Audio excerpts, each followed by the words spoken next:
Howdy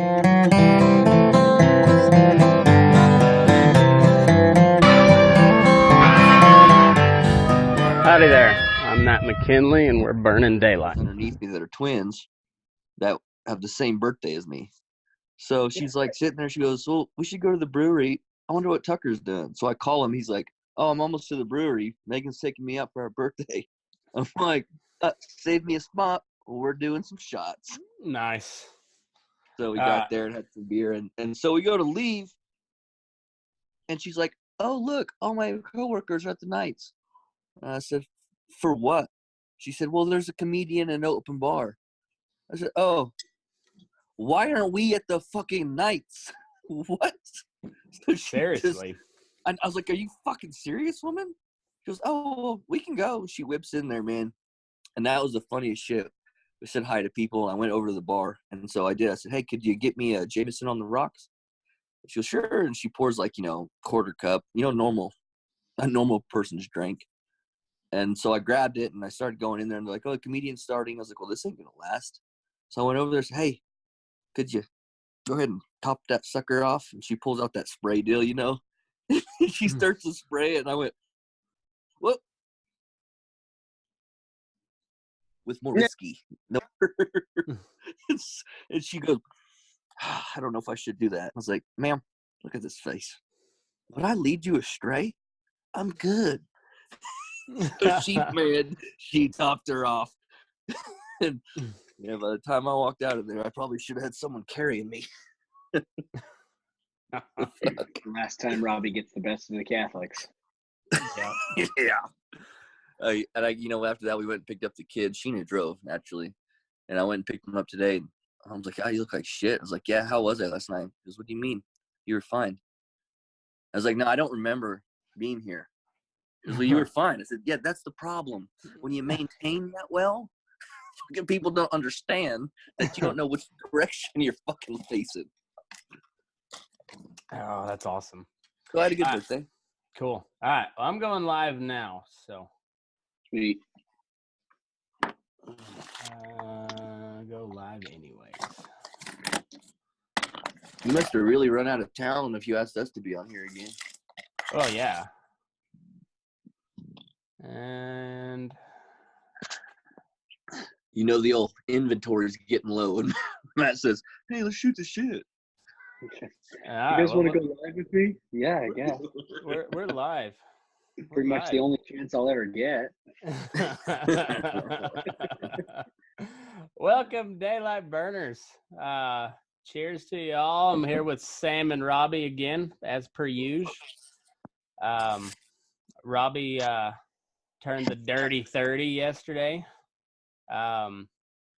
He's still a douchebag. He's just now a 30-year-old douchebag. It just doesn't wear off. No.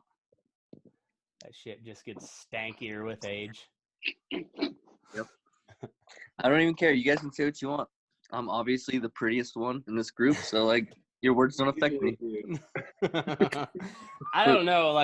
Sam's little profile picture for everything is it's pretty Douchey? glorious. It is that too, but it's how was that on cue? How did he do that? He just turned his video off. Why is that queued up like that? What the fuck is wrong with you, Sam? Jesus Christ. I use Zoom video for work every day. Oh. How often do you turn that off or forget that you're still on video? I'm actually pretty much on video all day long. Oh. I would turn it off. I have it set when I start a meeting for it to just be this, because I don't want to, I want to make sure that I'm pretty. Look at that guy. Not majestic. Got the Bridger Mountains in the background. Big old hay You don't bay. have to be lonely. I just kind of gracefully cropped my wife out of the picture. You can kind of see her. That's right. I can see your hair. That's awesome. Yeah. Jesus Christ, Sam. Most people call me Sam Robby. You can just stick with that. Good one. Oh shit! So what's new? How'd you guys enjoy the Super Bowl?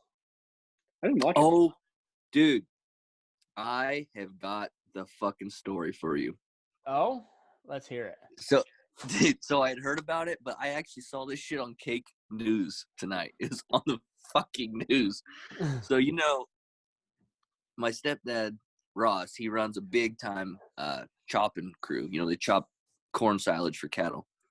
Mhm. And what was it? He's got like 30 trucks, 6 choppers, big outfit. There's always a lot of guys coming and going, but they've had this one guy for a while, this black guy from Arkansas. He's from Arkansas. You can't understand a goddamn thing. But so I was talking to Ross yesterday, and he was like, yeah, Keith. And this guy, I understand why he's got anger problems because everyone at the farm calls him Jamal. His name is Keith. Yeah. He came to the house one day to help Ross unload a transmission, and he's like, this is Jamal. And I was like, no way. He goes, well, no, it's not his real name, but that's what we call him. I was like, that's literally the most racist thing I've heard you do. And this dude is wearing like a medium shirt, skinny jeans that were over boots. Like like skinny stretched out over boots. Man, he can't do No, that. but I think he's just a hillbilly. The Kenny Chesney hat with Stampede strings too. No, like he didn't look country except he had boots on because he works at a farm. No. Skinny jeans over the boots. That's nobody's gonna tell him neither, huh? They call him Jamal. I'm sure they do a lot more worse shit than talk about his jeans. Anyway, so Ross was talking. He's like, yeah, Jamal didn't show up for work. And I said, you mean Keith?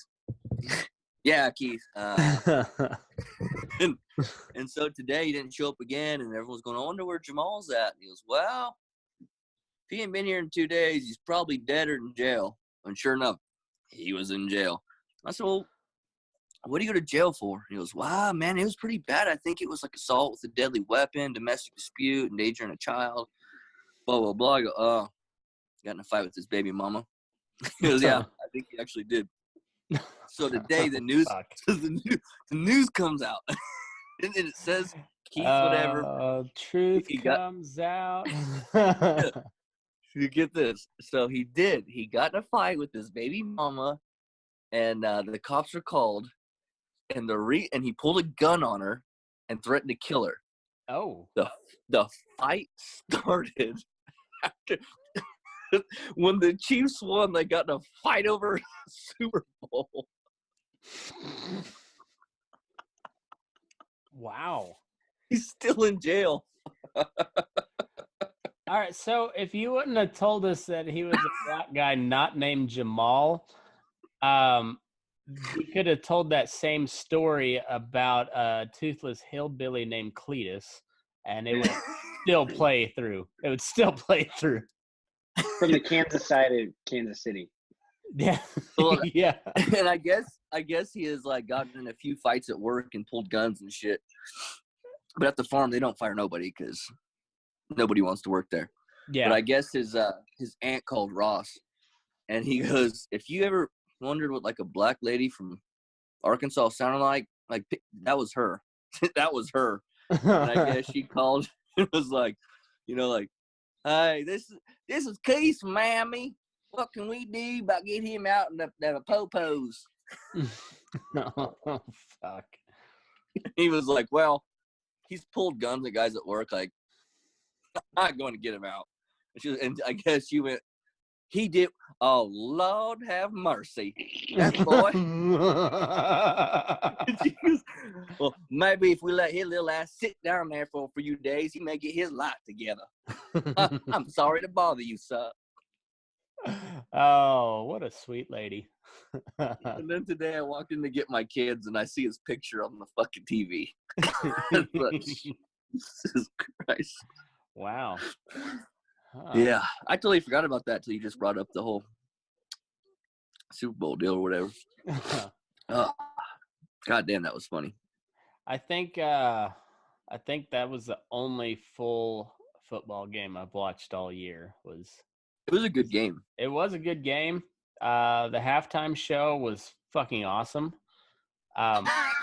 I don't know what they sang. I don't care. I know there's probably a lot of political shit like mixed in there, but I didn't care That's at all. if they try to make it political, they didn't try hard enough because I didn't notice any of that until Twitter mentioned it later. Mm-hmm. And all I know is Shakira. Gotcha, Shakira still got it. Keep on doing that thing. that Yeah, you do cheers so to well. Shakira, man. Oh, okay. Ugh. You know, since I was at a Catholic bar last night, like, fuck yeah, girl, get it. I didn't get the whole little thing, but it makes for some awesome memes. So Well, then there's you that. didn't dive deep enough into Twitter. Oh, Or Reddit. yeah, I guess I know what it is now, but I was like, when it happened, I was like, what the fuck is that? All Whatever. I saw was that fucking that goat gif Yeah. or whatever. Yeah. She can do whatever she wants. Yeah, I was okay with pretty it. much. Yeah, I I'm don't pretty care. sure. Like, It was kind of one I of saw those. her cooter at one point. She showed us her cooter in her ass. Mm. I think I saw that. The whole thing was a nip slip. The entire fucking dance was basically Honestly, the nip slip. Janet Jackson's deal's pretty tame in comparison to what. Yeah, I mean, J-Lo was rubbing her cooch on. A lot, right? Like almost an uncomfortable amount. Well, like, they did. Like, are they gonna air there this? was some rapper behind her doing this. Yeah, and like it was a close up, and she did like a very distinct circle the clit motion. Yeah, And yeah. And I was which- doing this. I was going. Yeah, I was told you never go back to front, but she did. Yeah. Can we talk about? She looked half her age until she did that whole cooter slide, and it looked just very not good. And you're like, okay, yeah, she's 50. Remember like when De Niro Beyonce tried to she did that like power stance. Oh yeah. And she tried to get it pulled off the internet. Yeah, because it looked like she'd been on steroids for 20 years. Yeah. It was one of those moments. But yeah, that when she did the slide, it was like when De Niro was doing the kicks in The Irishman. Like that was like he did an excellent job the rest of the movie, but then it shows him kicking the guy on the ground, and you're like, oh yeah, he's still 90. He's still 90. I'd actually totally forgot about that. But yeah, I do remember. I was like, oh. Irishman is a good movie, but the CGI in the beginning, you could still tell he just like walked and talked like an old man. Yeah. Joe Pesci, like, on the other hand, was awesome. Yeah. Joe Pesci's the fucking man. Yeah. But that was almost as good as his performance in Home Alone. Exactly. I mean, like you're never gonna touch that performance, but this was pretty close. Yeah. Home Alone. What a corgi real quick. What a classic, Home Alone. Yeah. He should have won an Oscar for that. I've seen some funny posts about that lately. I have too. I think one of them was like, why was he fighting crime and not going and playing with his friends or some shit? Yeah. Because, like, if you were left alone, like when we were kids, the first thing you'd be like, fuck yeah, what are my friends doing right now? I'm not coming home tonight. But he stayed in his home the entire time. Yeah. All those things you were supposed to not ever do, I'd do them. Exactly. Mm-hmm. Crack cocaine, heroin. Mm-hmm. Yeah. Prostitutes. All the normal stuff kids do. All the normal. Bet your fingers in an Asian gambling den. I know when one time me and Matt were out at the ranch and his parents, I don't know if they went to town or what, but we were feeling frisky. I think we stole one of his dad's beer from the boxcar, which was probably 5 years old, had been heated to 110 degrees multiple times. Frozen to below zero. Because then it heated back up. Yeah. And I think we were drinking those. And we got a poker table out. Mm-hmm. We were gambling. Feeling reckless. And we were taking little half capfuls of Yellowstone bourbon. Yes, we were. It's disgusting. Yes, but the funny thing about his dad and my dad is like they love the absolute cheapest dog shit whiskey you can buy. Rocket whiskey, that's all they drink. They can both afford to buy decent stuff. They choose not to. Yeah. Like my dad, especially if like we're gonna be out somewhere and is gonna be bullshitting and drinking beer, he will bring a 12er of the Beast, Milwaukee's Best, because he knows that if he brings a 12-pack, he will get to drink a 12-pack. Ain't nobody touching that shit. And it's warm. It's never cold. It's warm. So that's funny. I had an interesting similar strategy a few weekends ago. We went back to Montana for one of my wife's friends' parties, and it was interesting. But like, bring beer, and we were like, "Oh, all right." So we're going to this graduation party and bringing our own beer. So I picked up a case of Rainier. Obviously, I love that Canadian beer. Mm-hmm. And I walk in, and there's beer everywhere. Nice little microbrews. And they're like, "Why'd you bring beer?" And I was like, "Well, that person over there, she told me to bring beer." She goes, "Why'd you bring beer?" So I got a whole case to myself. You almost said bitch.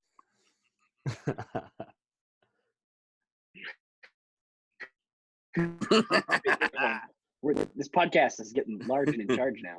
Well, and when you live like this, you can't edit stuff out.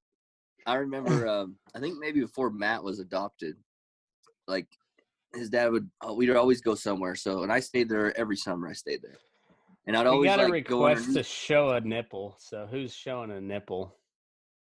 Oh fuck! Robby already puked on his shirt. So there you go, Krista. Robby's got you a nipple. Nipples. Where are you seeing these requests at? On my phone, I just went. Who wants nipples? You can the winner of the hat drawing wanted nipples. Oh, you lush! You know what? You already got a prize, and now you're looking for another snack. That's just you're greedy. Just greedy. You're greedy. Yeah. Jamie Joe in disguise, I'm sure. Just get right out of town. I was tempted to message Jamie Joe the other day just to see what's going on down there in the. Why would you do that? Why would you bring that up even? Well, I didn't. I just I thought about it. I was just like, I wonder what Jamie Joe's going up, what she's got going on. That's like a dark path we just never need to go down again. Speaking of which, where's Thaddeus? Oh yeah, that's another reason like you dragged me out of bed, because I was like, let's just make fun of Thaddeus now. I mean, let's talk about his like second ex-wife, future ex-wife. That was a great look there, Sam. You guys are thinking it. I'm just saying. I am the resident asshole of this group. I'll go and fucking lie down and take that one. I said it. Well, thank you, Robby. My kind of you. Yeah. I'm thinking what we need to do is one of these two things or both. Throw them a really awkward, fun bachelor party. Soft bachelor party. Soft bachelor party. Get a unicorn. I was thinking the same thing. Unicorn. Yep. Or we should just ruin the wedding. Yeah, I think both. Like, do a live podcast of the wedding from Alabama. And let's not tell them we're coming. Let's not tell them we're coming either. Oh, we're gonna need like all of your video expertise and any sound engineers and video engineers in the state of Alabama that listen to this. I'm sure there's none in Alabama. I'm true. They're all watching NASCAR. Anybody that's savvy on that type of shit, just follow us down there, and we'll just wreck a wedding. And can you imagine his face if we just rolled in like fucking like the Wedding Crashers, all confident, just walking in there? That one. That's what we should do.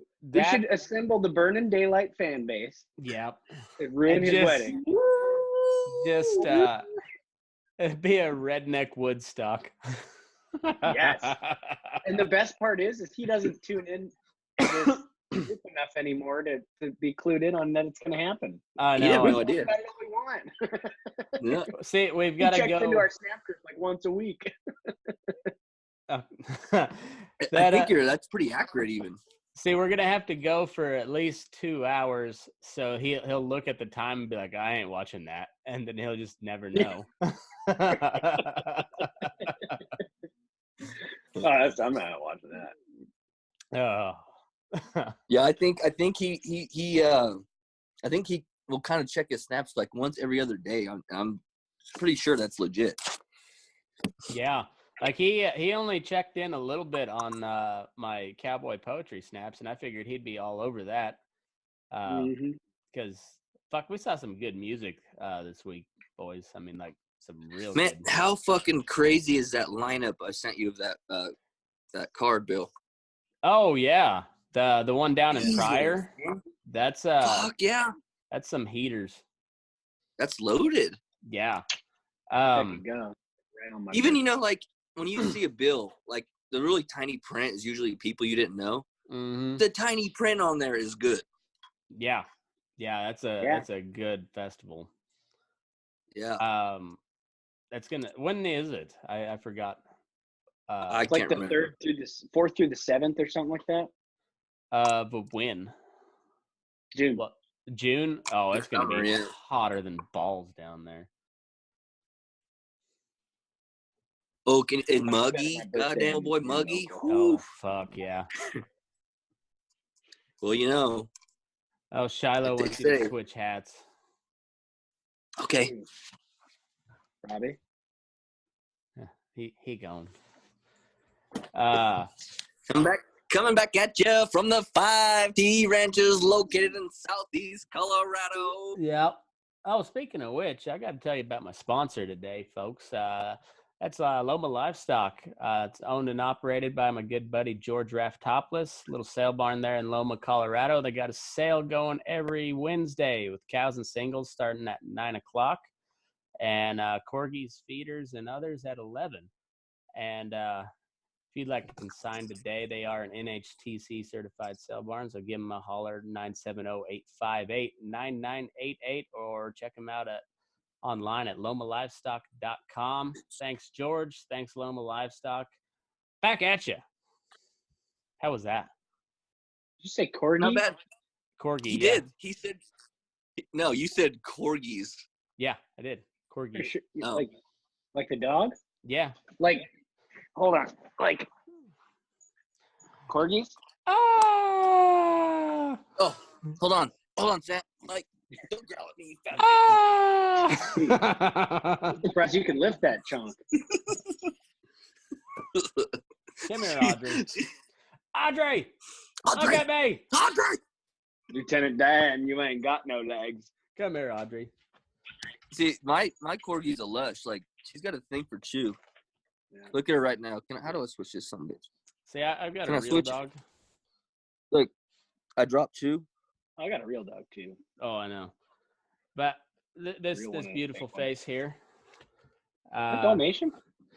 No, almost. She's a Pyrenees healer. Oh. Anything with healer in it's good by me. Yeah. But I named her Audrey solely so I could say, Audrey, look at me. Look at this face. Audrey, I look like hell. Got bags my under good my dog. eyes.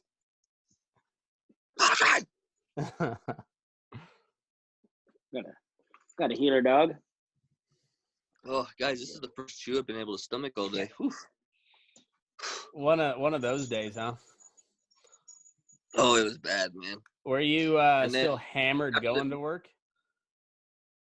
Okay. Funny story. When I was there, You notice how guy- these like yes or no questions with Robby are always just funny stories. It's Well, never that see what had happened was. well, so like our head mechanic, he was like, "Hey man, you got some shit to do today? I haven't got nothing to do. I'll come help you." And I was like, "Yeah, I got a lot of shit to do."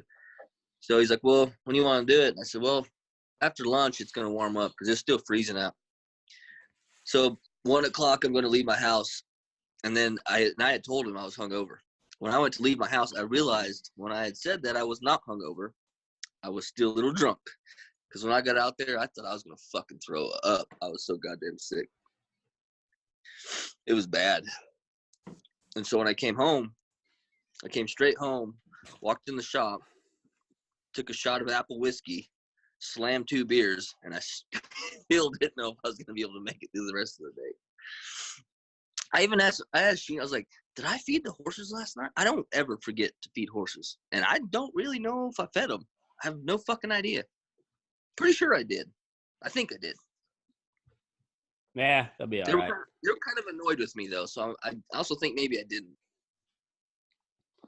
Well, they'll live. They'll live. Tucker always told me he kind of lived by what your dad used to say. Like, well, if you don't feed him, it's good for him. Make him a tougher horse. Make him more hardy. Yep. It's always just a good rationalization for fuck it, I ain't walking out there to check. Oh shit. So I kind of had a similar experience Saturday morning because Friday night. So we got into Elko Thursday afternoon. We caught a couple shows and we ate at the Star, which Star's a little Basque restaurant. Awesome place. And then Friday we went and saw a whole bunch of shows. So we saw Ned Ledoux in the morning. And it's crazy like how the amount of good music we saw this weekend. I'll show you because I was recapping it with Ro on the way back, and I forgot that we'd saw Ned Ledoux. Like that's how good the music was the just all fucking weekend. And how was he, by the way? It was Did good. you yell Marty at him? No, Marty! I didn't. I thought McFly. Hello, McFly. He does look exactly like Michael J. Fox. Dead ringer. Yeah, he does. You called it on that one. I was hoping to kind of get a rise out of him with that meme, but all right. Yeah. You did add him. Yeah, you damn straight I did.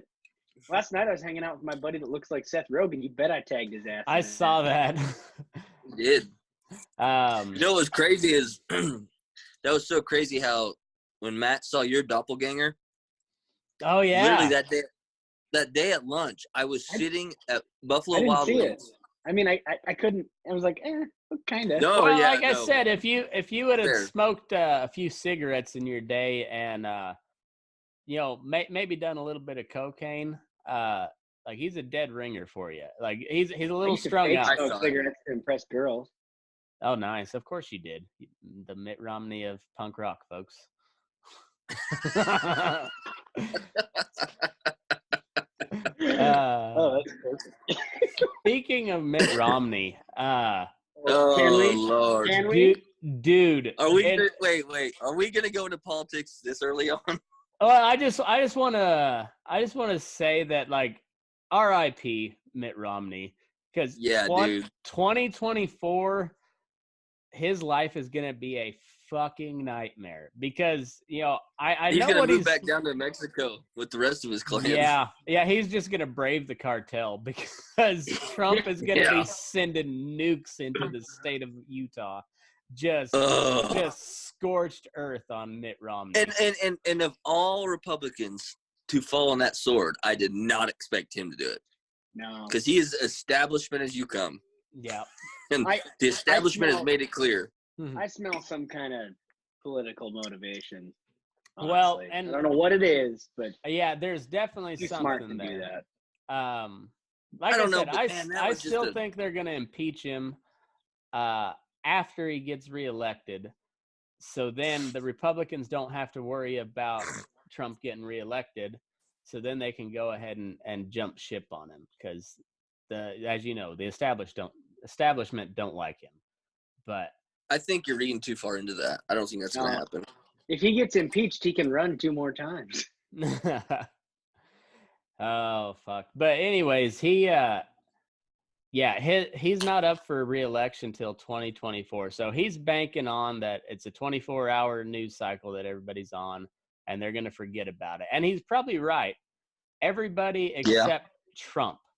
Trump will not forget about that, and he's gonna be a lame duck president in 2024, and he is going to drop bombs right in Mitt Romney's asshole. Like unless Romney's campaign is unless they or his people just know something that we really don't fucking are thinking of, like what the fuck was that about? Like that was a career ender. Yeah, I don't know. I mean, all Trump has to say. Here's how it's going to go in 2024. Mr. President, Mitt Romney has landed in Syria. All right, I want as many nukes as we can get on that tarmac as soon as possible. Huge nukes. Huge. We're going to do Soleimani on his ass. He's going to be like, hey, Trump, Romney's overseas. We've got 3 options. He'd be like, the one that kills him. Let's kill him. Take him out. Which one of these options involves a large explosion? Yeah. Sir, what about plausible deniability? Here's the thing. Where's the button? I don't care. Who knows? Put my name on the bomb. Send it. Fucking send it. Are you silly? Call it Trump. And we're gonna send the button to Nancy Pelosi's house. It's gonna have a label on top of it that says the impeach Trump button. Boop. Boop. Okay, I was obviously a little on the during that deal, but you catching all those snaps that I was sending you of fucking Pelosi's crazy ass later after you sent those snaps fuck? Because oh wow, did you see that? I mean, that was probably the most entertaining State of the Union I've ever watched. I was enthralled with it. I was into it. I was laughing. She's figuring out during the speech the best place to rip that speech in half. Oh yeah. Didn't you see those pictures? They have a picture of the speech towards the end. She pre-ripped all the pages because she did her fucking old ass. She wanted to make sure she could. She can't. She's not like one of those muscle building guys that came to your high school or your grade school as a kid, ripped the phone book in half. Yeah. She's like, I want, and then what's crazy is the whole time she keeps looking over at the Democrats. You keep seeing her, and at one point, like someone was yelling, she was saying something, and at the end, when she ripped that up, she stood up, looked directly at him. When she started ripping them, like, okay, this is our moment, people. We're doing it. We're gonna show them we're probably about 5 years old up here. Because that was the most immature fucking act to define. There was a lot of things you could do, but that was just like what is wrong with you? I think half of the reasonable Democrats will jump ship on her over that. Dude, Trump's approval rating has never been higher. Yeah. Do what? Trump's approval rating has never been higher. Oh, I know. I was at the gym today, and they got those big TVs, and they had CNN over here, and Fox News right next to it, and I'm watching them, and like the banner below the bottom was on CNN. It was Trump vindictive at post impeachment speech, and then Fox News was Trump acquitted. You know, it's like they're right next to each other. I should have taken a snap. It was hilarious. Well, I was thinking about it, like if and or when Trump gets reelected, all I'll be able to think is like, congratulations, Democrats, you played yourself. He did not win this election. You gave him this election like you gave him the last one. Yep. If you could have one reasonable, moderate candidate, and they'd probably wipe the floor with him just because of all of his baggage. And then simultaneously, you've got a clusterfuck going on in Iowa. Oh God. Oh yeah. If that doesn't stink, what like? It's got again Clinton writ all over it. People Clinton had Mayor Pete she's like, Buttigieg. yeah, I'd probably be vice president. Yeah. Old Hill Dog wants to be VP, huh? Hill Dog. Somebody's gonna die in the Oval Office. Yeah, somebody's gonna be president. Just calm down, Frank Underwood. Yeah, I'll be VP. Yeah. Hey, Bernie. Yeah, I'll be your VP. How much do you weigh? As she tests out rope. Yeah. Or she's just measuring out some cyanide. Yeah. Actually, it'd be the second thing that died in the Oval Office because also did Monica Lewinsky's career. I mean, let's just be real. That died there too. Honestly, I thought it kind of exploded. Oh. Ew. Oh.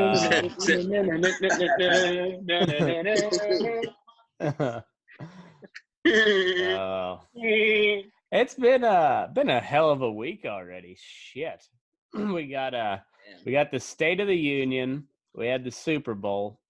We had an acquittal, and now we had like Trump's victory lap for the next 4 years, 4.5 years. Yep. I didn't watch his speech tonight. I didn't watch the State of the Union either, but I'm sure it was just some glorious material in there. Oh, dude, notes were hilarious. Sam, did you watch the entire thing? I went back and watched it because you sent all those snaps, and I was in a bar getting ready to play some music, and couldn't hear it, so I went back and watched. It was because there was so many like subtle, not that subtle. There was so many like just shitting on the Democrats, and then like and it was so fucking pathetic actually, because it was like, okay, so what, there was he brought home a soldier for a family, yeah, and then there was a single black mother, and he basically gave her daughter a scholarship to a private school. It was like anything you ever see that hits on social media that like takes off, he did all of them. Oh yeah, State of the Union. I'm surprised he didn't teach like a puppy sign language or something. Yes, it was Yeah. complete pandering, and it was pathetic, but it was hilarious. Oh, It was he obvious. could have, like, if he could have healed somebody on air, like provably think he healed did. them, they would still have ripped up his speech, and like he could have cured cancer live at the State of the Union, and he would have still got his speech ripped up and walked out on. It's just. But it's the fucking ridiculous. the last few or 5 minutes of it was like, I was 18. It was halftime, and I was sitting in the locker room. We were down 2 touchdowns. Coach came in and gave us a halftime speech. That was the last 5 minutes of that thing. Like, Yeah. That's exactly what it felt like. Like I wouldn't have been surprised if he would have given a.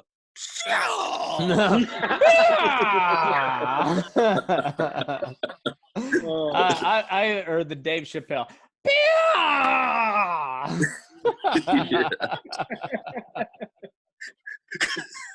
That's what it felt like to me. You're gonna be great. And he didn't mention impeachment once during the State of the Union, did he? No, not at all. Never even acknowledged it. See, I wished he would have. I wished he would have just shit on every one of them. I wish he would have just gone, see you next year. The funniest on part to the though, next is like, one. So like all the Democratic women that did show up, they all dressed in KKK clothes, and they were all sitting, like it was a tiny section of them, like half the Democrats didn't show up. They were,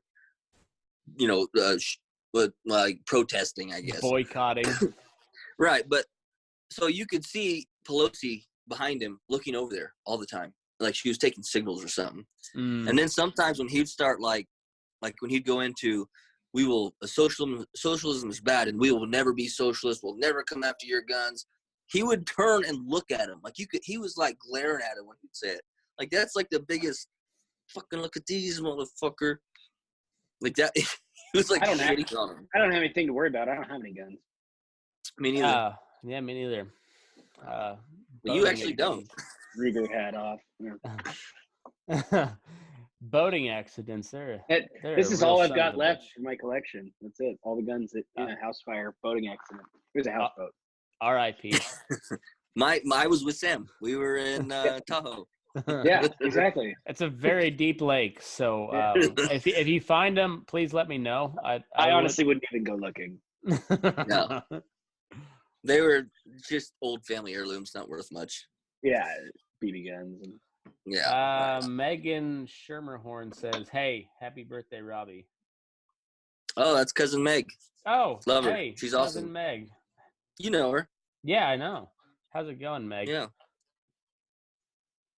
Thanks. Anyhow, We went from 3 people watching to 2 people watching.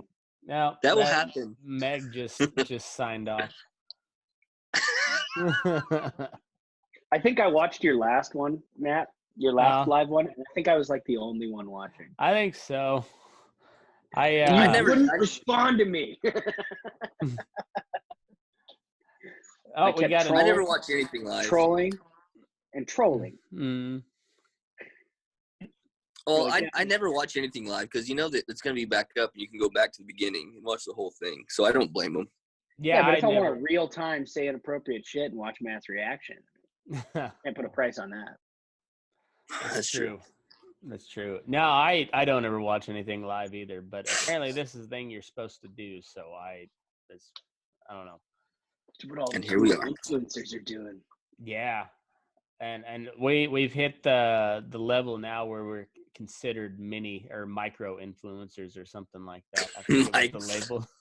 Don't ever refer to me and micro in the same sentence, please. Like your wife does. What did I just say? What did I just say? Coming from all angles. Just say? Yeah. So many angles. You want to hear some fucked up shit? Well, yes. No, but go ahead anyway. So, was it 2 days ago? It was like, that was yesterday, actually, I think. Hey, we're up to 5 watchers now. Oh, God, I don't want to. Yeah. I can't tell the story now. God. I think you got it now. You're internet famous. Tell you what, if we get 10 people watching. We got 6 right now. Story. We're up to 6. Holy shit. Okay, fine. Anyways, yesterday, like, the high was like 30 degrees. No, it was 32 because the car wash opened up. So I went in there to wash my company truck off, and the ground was all a sheet of ice at the car wash. So I was trying to, so cold as fuck. This is after, well, yeah, but it froze. And so I was like sliding. I've never washed my truck while sliding on ice. I was thinking, this is the dumbest shit I've ever done. But anyways, so after my wife surprised me and was like, let's go out to the bar. I was like, well, I was planning on like showering before you got home. She's like, we'll go shower. So I was completely soaked. My feet were wet and I was freezing. And I got in there and I took my clothes off. And we all know what balls do when they're really cold. And it was like a turtle. They were sucked up in there. So I took my phone. I moved my pecker up. And I took a really non-flattering pictures of my nuts. Did it look like a vagina? Kind of. Nice. It did. And like a very meaty vagina.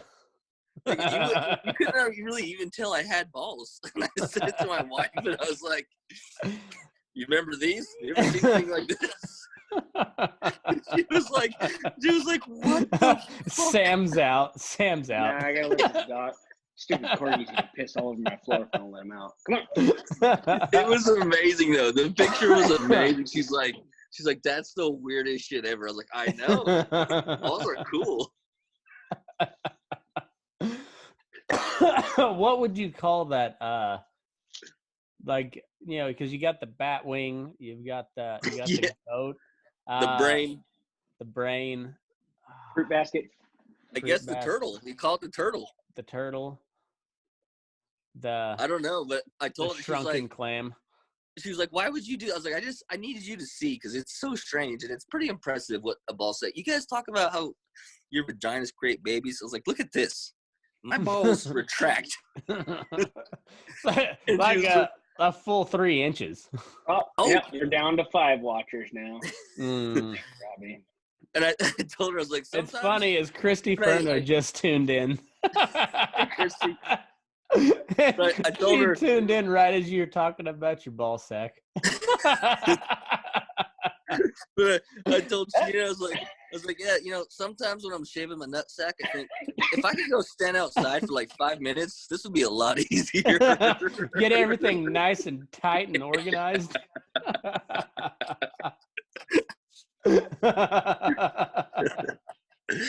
I'm glad you laughed because my wife did not think I was as funny as I thought I was. Oh, my wife. I was like, I'm sure you've got a lot of dick pics, but you ever got a shrunken ball pic? I don't think so. I'm creative. My wife, I think she rolls her eyes so much now, and she's a Spanish teacher, as you know. And if you don't, people that watch and don't know, she's a Spanish teacher. Ay, Dios mío. but I think she can roll her eyes in Spanish. It's got a little accent as the eyeballs click to the back of her head. Does it a lot. Sorry, I was just picturing that. Yeah, she can roll her eyeballs in Spanish, I think. Oh, and she does it hard too. Mexican that doesn't know any Spanish. Oh. Yeah, Shiloh's bitching because you're empty-handed. Tim also tuned in right as you were talking about your ball sag. Now he doesn't want to watch anymore. Joke's on you, Tim. Tim, you tuned in anyways and got to hear Robby's lame story. Gotcha. If he wants to talk shit, tell him to come on here and talk shit face to face. We'll send out links. I'll send out links. Yeah, we got links. Let's link up, bro. Let's just straight up link up. Put it on LinkedIn. Oh. Whoa. What is LinkedIn? It's basically that. Oh, fuck no. Yeah, it sounds gay. I thought that was a grinder pic. You caught me. Yep. That's the picture on my dating profile. I don't know if you can say gay unless you're gay, so if you're saying it.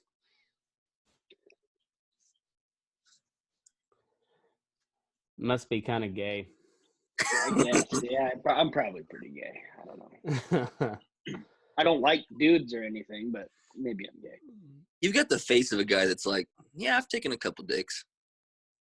I just don't think I'd like it. I don't know. All right. Well, I sent Tim the link. Let's see if he wants to jump on. Let's get let's get two city boys on. Two city boys, yeah. Nothing? You got nothing? No, he's got nothing. Oh, am I the city boy? Yeah. No, You're not a city boy. You're like more of a hipster from Bozeman. I think Sam actually runs that page. Hey, we are almost to 10. I'm trying to figure out who does, because they are some of the funniest motherfuckers I've ever seen.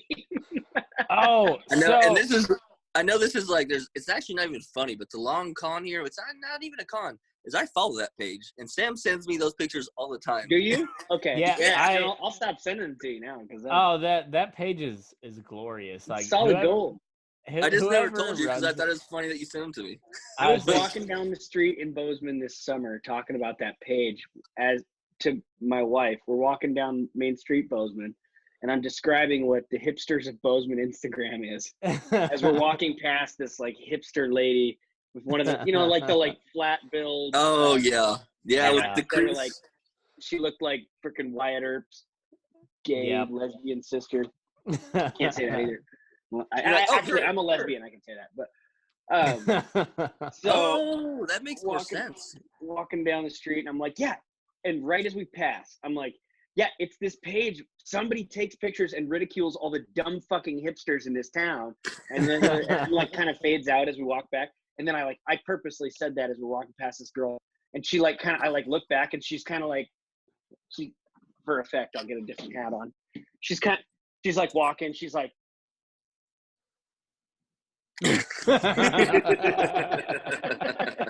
Like she had just bought the hat and she just like wanted to, try it out and strut. Yeah. And then she's probably gonna end up on that fucking Instagram. Oh God, I hope she does. That page is so. It's glorious. He's like, I'm probably gonna post her on our Instagram. Yeah. So my wife wants to get a flat top buckaroo hat. And I got to say, as far as the cowboy hats go on ladies, the buckaroo hat is the way to go. It looks good on the ladies. And so I'm actually going to be shopping around for my wife a flat top buckaroo hat. I don't know. Have you ever seen Mesa Pate? Maybe. I don't know. She's got bucking bulls like at the PBR and shit. Okay. I probably know her if I saw her, I guess. But she's a younger lady, and she's got some of the top bucking bulls in the PBR. I think her dad's a stock contractor. You know how that goes. Is like Yeah. their kids have their own business, but they took semen off their bulls and gave them bulls. But I think she wears like those old kind of gray, like dark gray contractor hats. And I don't know. That looks pretty goddamn good. Huh.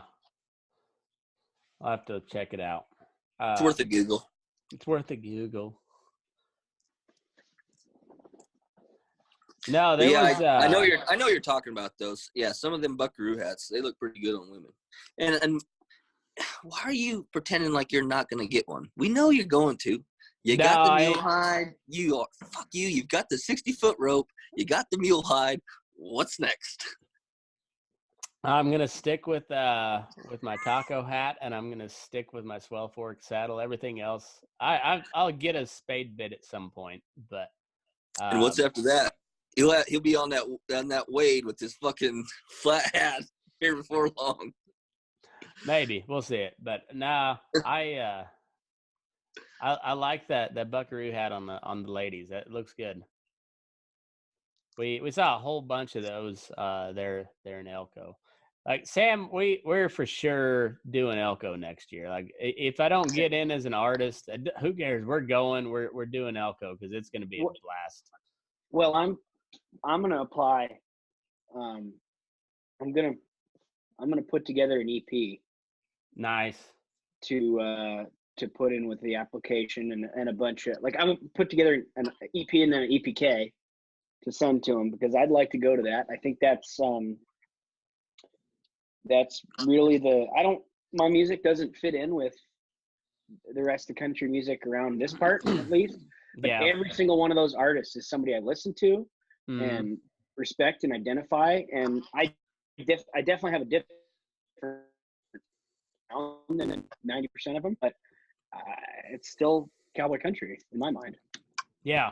No, I think you're right. I think it's I was beyond impressed with that whole deal. Like it was a well-run machine, like and then just like the different little scenes you had outside the actual like sanctioned cowboy poetry stuff like that. The outside circle show, those guys are fucking awesome. Like I guess there must have been a time where like the cowboy poetry scene itself was getting like super commercialized, kind of like Nashville.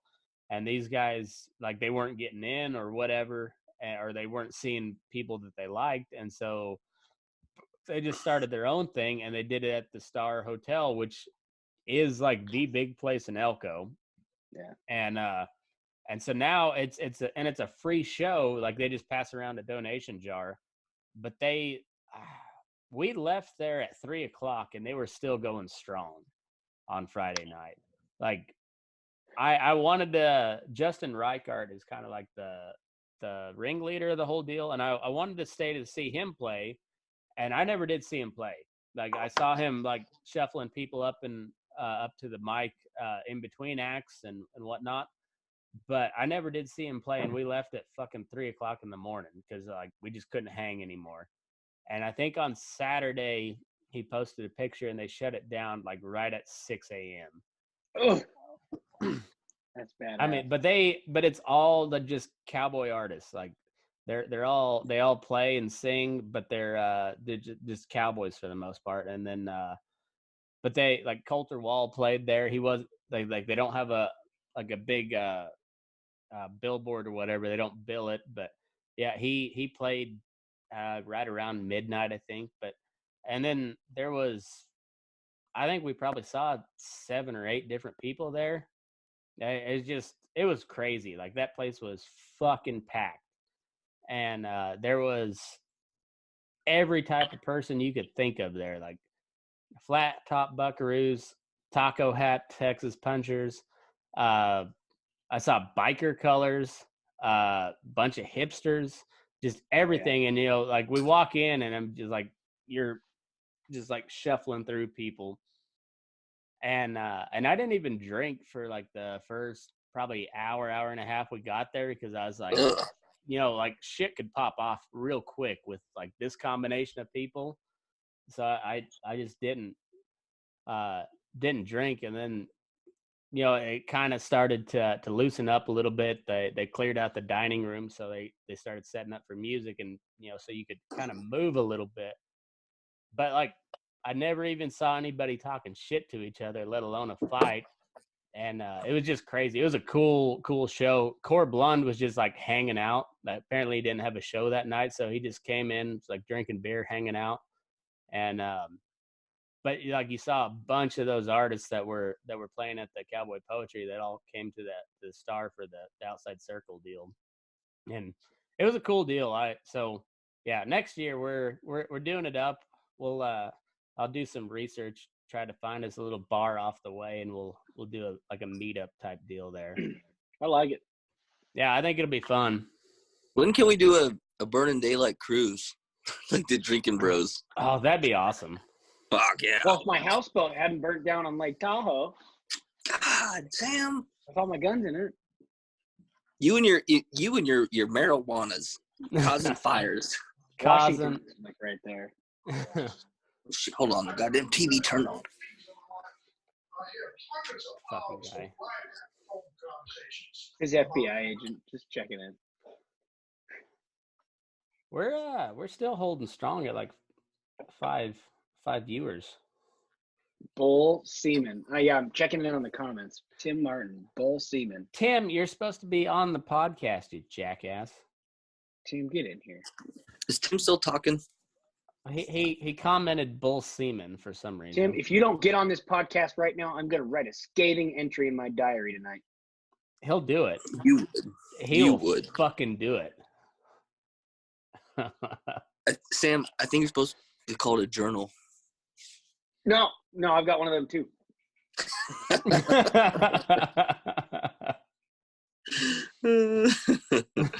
Oh, you're a real piece of work. Stop licking. Worst by better. No, you have. With your Canadian beer. I'm not even sponsored by these guys, but I'd like to be. Yeah, I got Icky IPA by Great Basin Brewery. Pretty good beer. Oh, nice. I've got Maker's Mark by Maker's Mark. Maker's Mark's pretty good. It was my birthday present. You know those like gigantic bottles? The handle? It is a handle, but it doesn't have a handle. The Maker's doesn't actually have a handle, but right. Well, my wife is broke till Friday, and so that was my birthday gift. And so she went to this liquor store, and she goes, like, there's a whole pallet of them, a fucking pallet of them at Discount Liquor in Garden. And the lady's like, oh, yeah, I buy one, like, at the beginning of every year, and I sell them at cost. So she got it for $30. That's cheaper than Costco. I know. I was like, and you bought one, bitch? One? Now I got to go back. She was, well, but you already have one. It's like, but I'm going to drink that one, and I'm going to want another one. Yeah, especially Maker's. Maker's good shit. I know. And $30, like, I was like, that's what a small bottle costs normally. Yeah.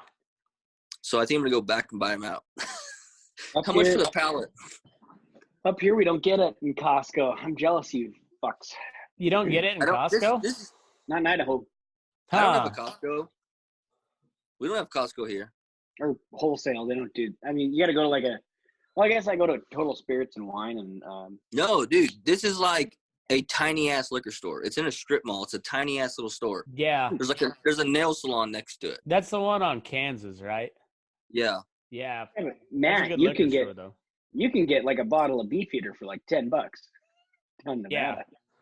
Yeah, Nevada's awesome. Called Beefeater. I can't put that in my mouth. I'm not a Beefeater. So you suck a dick, but you draw the line at dry gin, huh? Everyone has their limits, Sam. Now I'm understanding why Tim Martin said bull semen. Yeah. He knows you. Mm. And why is he watching this and being told to not get on? Is he fucked up or something? He said I'll join this weekend. Well, he's not doing anything right now. I was in fucking bed. Fuck you, Tim. I don't know. I gotta take a leak, so I'll be back.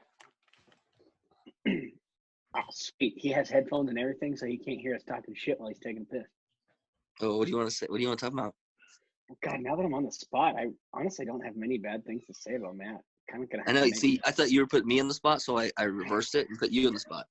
It's the same last name as him. I figured you'd have some dirt, but Oh, I've got a lot of dirt. He's kind of a piece of shit. I mean, what do you want me to say? he's like the nicest piece of shit I ever met. God. I've literally been called the nicest asshole someone's ever met. You? Yeah. Oh, they were just trying to get in your pants. No, it's like one of those. Like I would actually literally give you the shirt off my back, but I would just talk shit the entire fucking time. Yeah, that sounds about right. I mean, that's kind of who I am as a person. This is a lot about me, actually. All right, so Robby, you're a man of action. I really want to make this like Thaddeus bachelor party thing happen, but it's got to be epic. We got to kidnap him somehow. Dude, how are we gonna do that? He lives in fucking backwoods. Maybe we should just do Vegas to do the easy thing because it's like cheap to fly there. I've got kids. I've got a fucking goldfish. We're talking about shit that doesn't matter. Well, I wasn't even saying that my horses need fed. I'm just saying I can't leave my fucking kids. Teach your kids to feed the goddamn horse. It's funny is actually when I do have to go out of town for shit like work, my 6-year-old takes my wife out there and tells her how much to feed each horse. Like Two my plates, Mom. like it's funny. Like my wife cannot figure it out, so she goes, "Blythe, your dad's gone. You have to come help me." So she'll go out there and she'll be like, 2 scoops of grain, and so my wife will do it, and she'll pour. She goes, 2 flakes per horse, Mom. And then actually, the last time that happened was actually when my kid was 4. Actually, I haven't done that in a couple of years. So my kid was 4, telling my 29-year-old wife at the time how to feed horses. Because I make her go out there when, like, most of the times, I haven't actually for a while. But for a long time, anytime I fed, I made my kid go with me. And, like, sometimes my rule is you go out in the horse pen, you put boots on. You ain't going out there in flip-flops and all that shit. And so I wouldn't pay attention sometimes. And so she'd go out there and be like, "Hey, Blythe, you need to go get that grain on them horses, but make sure you watch them." Because them horses, one time, that I've watched them before, they'll kind of crowd her, you know, they don't give a shit about her. So what she'd start doing is, because she had scared her, she'd go out there in flip-flops, and I wouldn't pay attention. Say, "Hey, Blythe, go feed them horses." "Oh, I can't, Daddy. I got flip-flops on." You gave that girl a lifelong excuse. That is awesome. I was like, "Oh, you are my child, you piece of shit."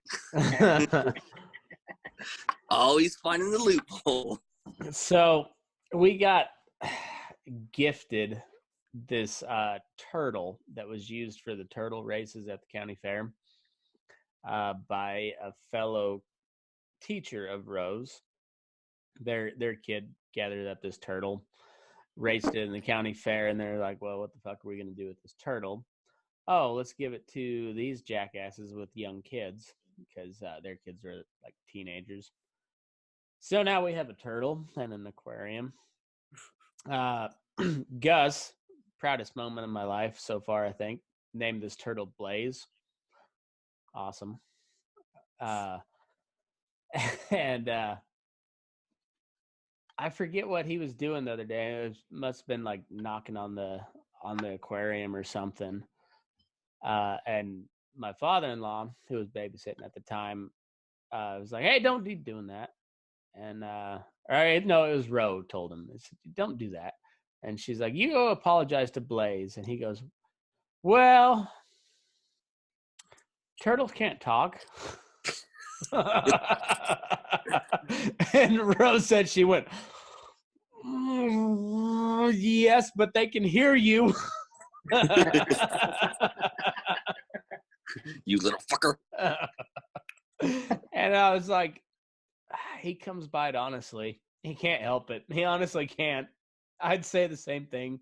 And know it as it's like halfway out my mouth that it's the wrong thing to say, but you're already committed by that point. So there it is. Take it or leave it, I guess. Like, can't help it. Crazy about like weird pets like that. So I think it was one of my rodeos over in I'd already hung up my rope. It was, I think my brothers were riding, and it was at Springfield. near your hometown. That's Springfield Rodeo, that fair. Mm-hmm. And I went down there to meet up with Mom and help pull Tucker's rope and shit like that.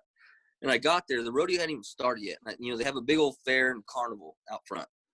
And so my youngest brother, Grayson, as soon as I pulled up, they'd already been there. He comes running over to me. Hey, look, I won a goldfish. I said, oh, that's cool. How'd you win it? Well, at the ring toss. I said, huh? So, you just got here, right? Yeah, I know. It's crazy. Right? I was like, what are you going to do with that fucking goldfish the rest of the night? And he was like, would you hold it? And I was like, yeah, not fucking doing that at all. Not gonna happen.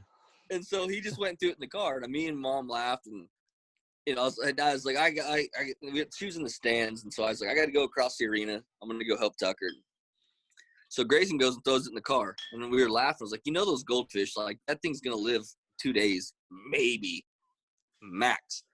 Pretty sure that was 3 or 4 years ago. He just grandfathered his 7th set of grandchildren. So it actually survived the night. It made it back to Kansas. And they're like, well, what do we do with it now? Well, in the summertime, we pull the stock tank from the horse barn. We pull the big stock tank. It doesn't freeze as hard. So, like, we leave that down there in the winter. So in the summer, we bring it to the house. We fill it up with water, and that's my kids and my little sister. That's their pool. So this was in the summer. So they come home, and Grayson's like, well, I guess I could throw it in the pool, in the stock tank. And we're like, we can't believe it lasted this long. Go ahead and throw it in there. We can throw it away tomorrow. Motherfucker's still alive. He got it when it was about this big. It is this fucking big now. It's still alive. And we still move that stock tank every year. So right now, it's in that stock tank down on the cows. And I talk so much shit, like, that motherfucker will not live. And now it's those stock tanks are good for them. They're just bottom feeders. Yeah, like it. Clean as a whistle. And what's crazy though is like those kids play in that all summer, and that's like, where's the Hunger Games? Because in the summer he's like, yeah. My cousin keeps just bait fish in his suckers. Well, Matt's dad used to keep catfish in his. Mm-hmm. I was clean stock tanks too. Fuck yeah, they were. Yep. Oh yeah. They'd eat the shit out of that algae. Mm-hmm. Do you remember? I don't know if you were there actually. It was John. He was talking about how he, and his brother John he raised himself on the streets of Vietnam, so he was actually a pretty tough motherfucker. He's real tough. From like the age 5 to 10, he lived on the street. He survived polio. So vaccinate your kids, because if it wasn't been for polio, John probably could be in the UFC right now. To be honest with you. No, like he. Okay, look, I don't want to tell this story. I'm gonna do it. Right, let's hear it. So me and John were in the same grade. He was a couple Megan, years older. how's it going? Which Megan? Megan McKinley. Cousin Megan. Anyway, so me and John were in the same grade, and even though they're from Walsh, there's not a lot of schools to compete with. So sometimes Walsh would come up to my area up here for like track meets and stuff. So I was a pretty decent athlete, but I got in the high jump because I was I had some springs to me. I get to Deerfield track meet. This is probably 2006. And I see Walsh's buses there. John and Dexter are there. My cousins. I was like, oh, fuck yeah. We had a good old time. We hung out all day. It was so much fun. So I'm like, well, hey, I gotta do the high jump. I'm doing the high jump. And John's like, cousin Robby, me too. Whatever his fucking Vietnamese accent sounds like. And I was like, no, that little guy, you're not. No way you're in the high jump of that little situation you got going on there. He goes, no, I'm in the high jump for real. I was like, okay, I'm I'm gonna fuck you up. So I got 2 of these, you know. So let's set the record, or let's set the picture here. So my brother John, like I said, polio survivor. I can't remember if it's right or his left leg. I think it was his right leg, wasn't it? His left leg was polio. Left leg. So it was basically the bone with a very thin, think like skirt steak thickness of muscle around it and skin. That was it. You could wrap your hand around his calf. It was a real prosthetic, basically. So like think Lieutenant Dan legs, like the alloy, but magic legs, like organic material. Like around the middle of his calf, you could grab it with your hand. Yeah, that's like insane. just like this. But his other leg was like fucking giant. Yeah. Fucking giant. Yeah. And he worked out every day. He was like certified. Oh, he's still like Bruce Lee type rip. Yeah. Like just real fucking lean, sinewy, like long. But anyways. Yeah. So we get there, and so I go, oh, well, let's go. It's about time. So we go, and he hobbled, and we get there, and I do my warm-ups and all that shit. He don't warm up. He just chills out and watches. So I go over there and I do the whole, beautiful, picturesque, like, technique, everything down, and I'm going up as the height's going up. He fucking passes on these heights. Because you can pass. You don't have to jump. You can just wait till you get to a height you want to jump. And he kind of passes, and finally I'm getting to the top of my height. John's like, oh, okay, let me do one. Because I think I had topped out. I couldn't go any higher. This motherfucker basically walks up to the pole because he can't run on it. Like he hobbles up to the pole, he crouches down on his right leg and clears the bar by a fucking foot.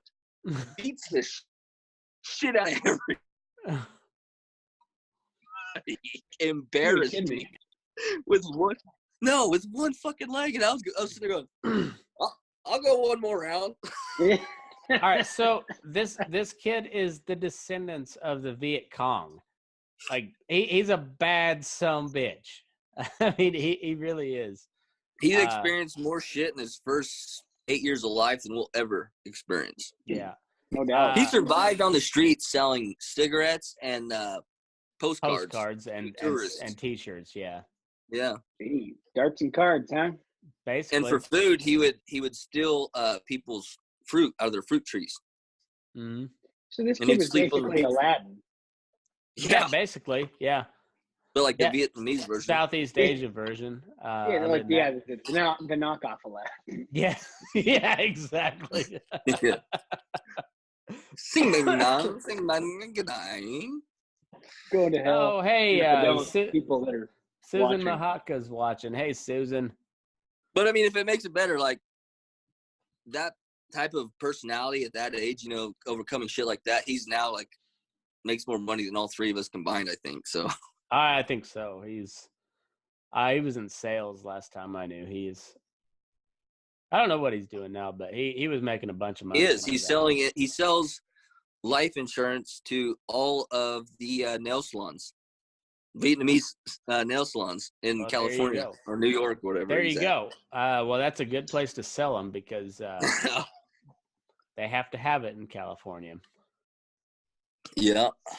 Did you hear about those new Google earbuds that are gonna be able to translate stuff in real time? No shit. That would be epic. Yeah. I know they've been talking about it for like the last 5 years. So I can finally speak Spanish? Yeah, I want my wife to take him into the nail salon. No, you don't. No, you don't. They'll say, this white bitch. Why her feet so dirty? Not so long. Yeah, you should just order a pair and not tell Ro what they do. Oh, man. So I'm going to try stand-up here in about a month. No way. You're going to try some stand-up. I'm going to try it. So you going to film it? Yeah, we'll film it. Actually, probably live stream it, I think. Good. Do you have a set? Do you have a set kind of, like how many minutes do you have? I'm thinking I'm gonna top out at like 10 minutes. But I've got some stuff that I'm working on. I'll send you some clips later, but so my poetry got you stirred, didn't it? a little bit, and then I went to Cowboy Poetry, and then I met some people, and one of the guys I met was I don't know how to say his last name. It's Forrest like Van Tool or Van Til or something. I don't know, but you can find him. He's on the Burning Daylight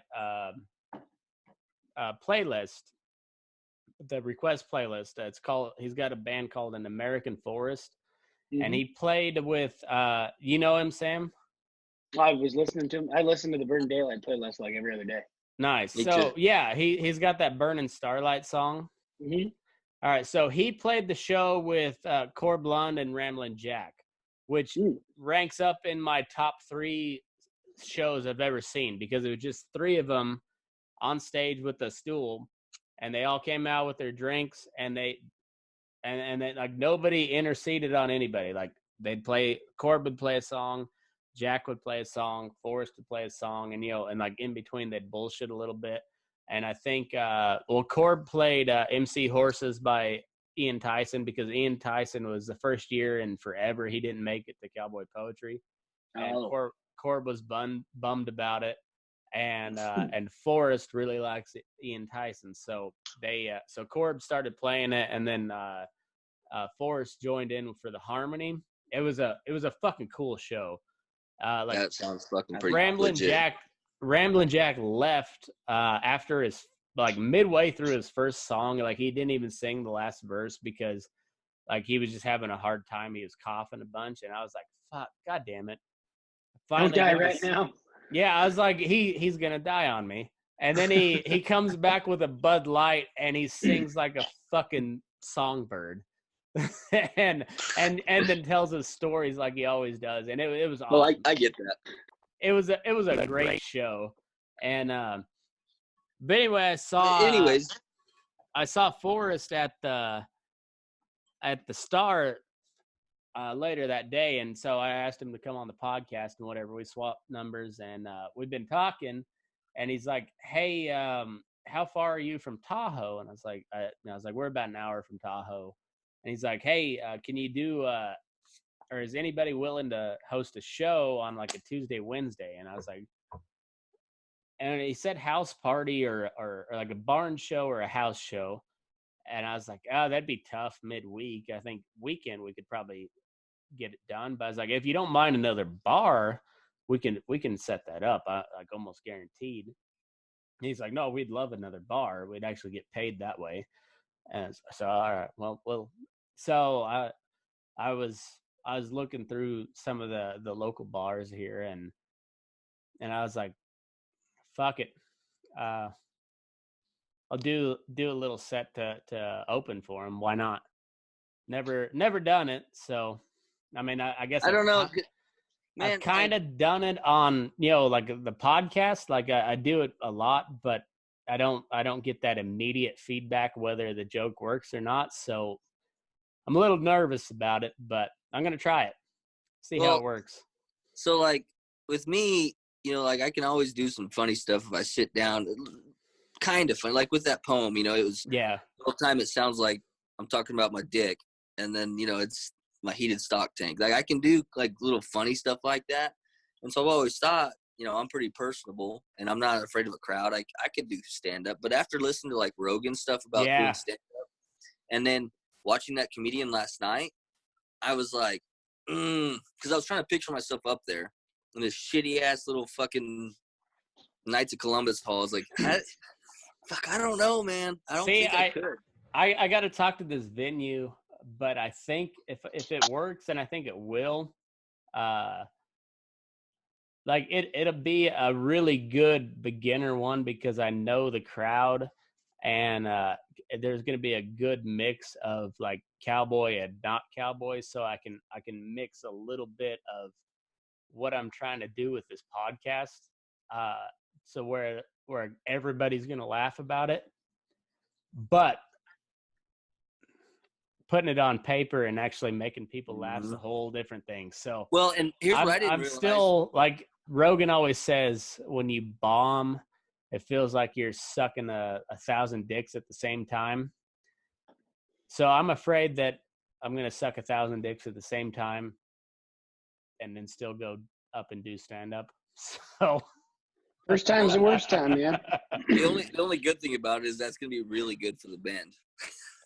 Yeah, true. Yeah. They will suck. they'll murder after I'm done. So I always love that. I've heard when about somebody goes ahead of me and warms the crowd up a little bit. It just provides good contrast. Yeah, that's the point of an opener. It's great.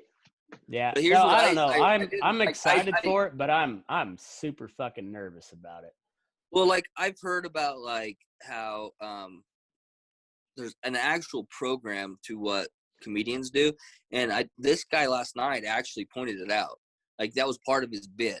So like at first he was telling these jokes, and they were kind of funny. They get some chuckles, and he actually had said is, these are just off the top of my head. I haven't even gotten to my material yet. Laugh fuckers. So what I realized was like for the first 10 minutes, he's just throwing out shit that like is coming to him.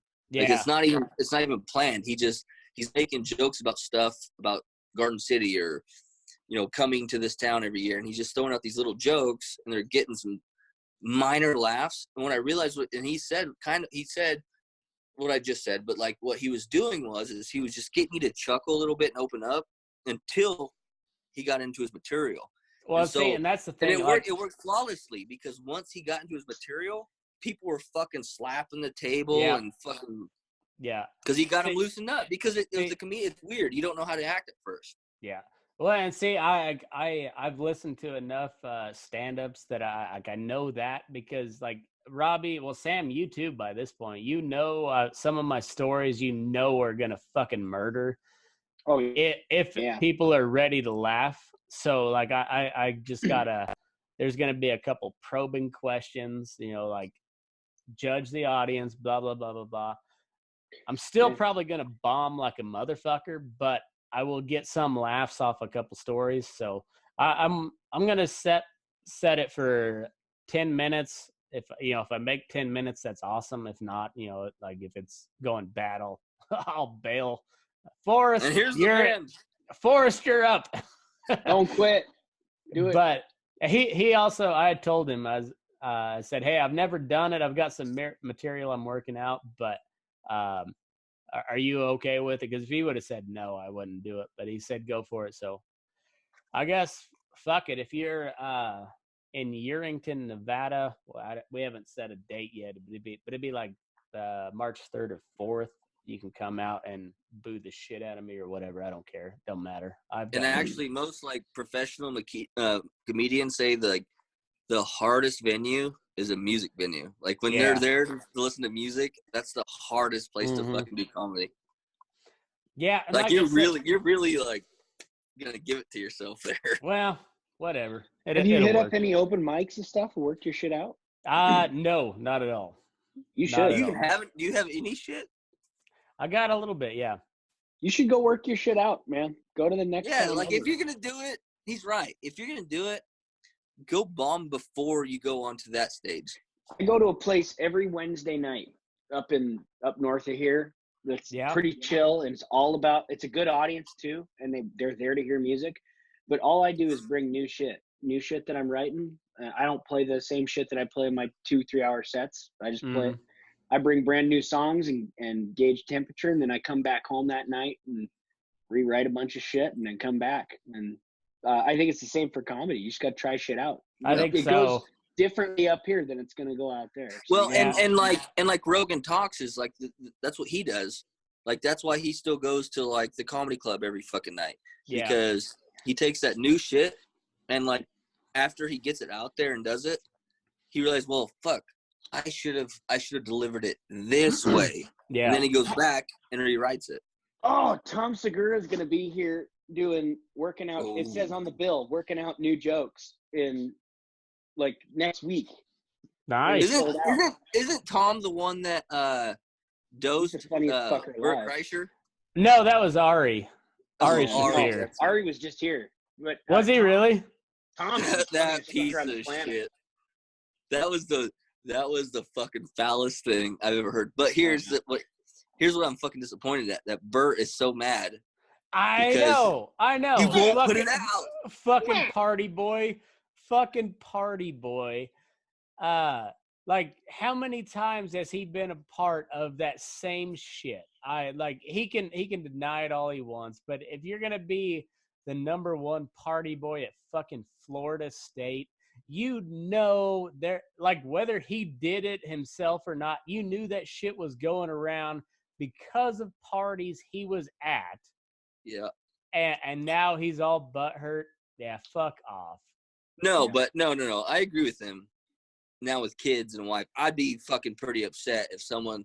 And here's the other deal: he probably would have took it if he would have just said, "Hey, let's take this shit." Yeah. But the fact that he dosed him, I'd be mad too, because his kids came home and he was all fucked up. Like, I wouldn't like that either. I get why he was pissed, but why he held a grudge for that long, for those guys that are that good of friends, that's horseshit. Like, But when He's also incorrigible. Like, Bert Kreischer is one of the most incorrigible people that I don't actually know. Yeah, Like, exactly. his personality is totally like somebody who he respects tells him something, and he'll be like, "Yeah, this is my life. I identify with this now." Yeah. So, like, you know. But what got me is when Rogan brought them all back together after they squashed their beef. You know, the dude kept saying, like, "Dude, you had a good time. You had a good time. You had a good time." And then Bert finally admitted, he's like, "Well, yeah, like, it was a really fun podcast." It's like, so wait, so you did have a good time? Yeah, like, and you're not gonna put the release fucking it. episode out. It's probably a great episode. Dude, he fuck will yeah. put it out because it'll get more views than he's just building it up. Oh yeah, he also Bert Kreischer is a very good marketer, so he'll But get dude, those it out there. videos, I'm pretty sure it was Segura he was doing the video battle with, right? Yeah. Yeah. That was fucking epic. That you, Bert. dude fucked Bert up. Yeah, he fucked it up so hard, and I Bucket of laughed my vodka. ass off. Yes, and he gets like the fattest piece of shit and puts his face on, and it was above Sam's level of editing. It was beautiful. Oh, Robby, you don't want to challenge me. I can put your face on just about anybody. I don't know, man. That Please looked good. do. And, like, I thought, Please do. I just need the time. I've got like 6 episodes of Bar 330 sessions sitting here on my desktop. By the way, dude, we still haven't done the whole Matt thing that we were talking about 6 months ago. Yeah, that thing. What the fuck? I don't know what you're talking about, honestly. the theme song, buddy. Oh, No, the T-shirts at the bar with Thad. Oh, fuck! I forgot about that too. I totally forgot about that.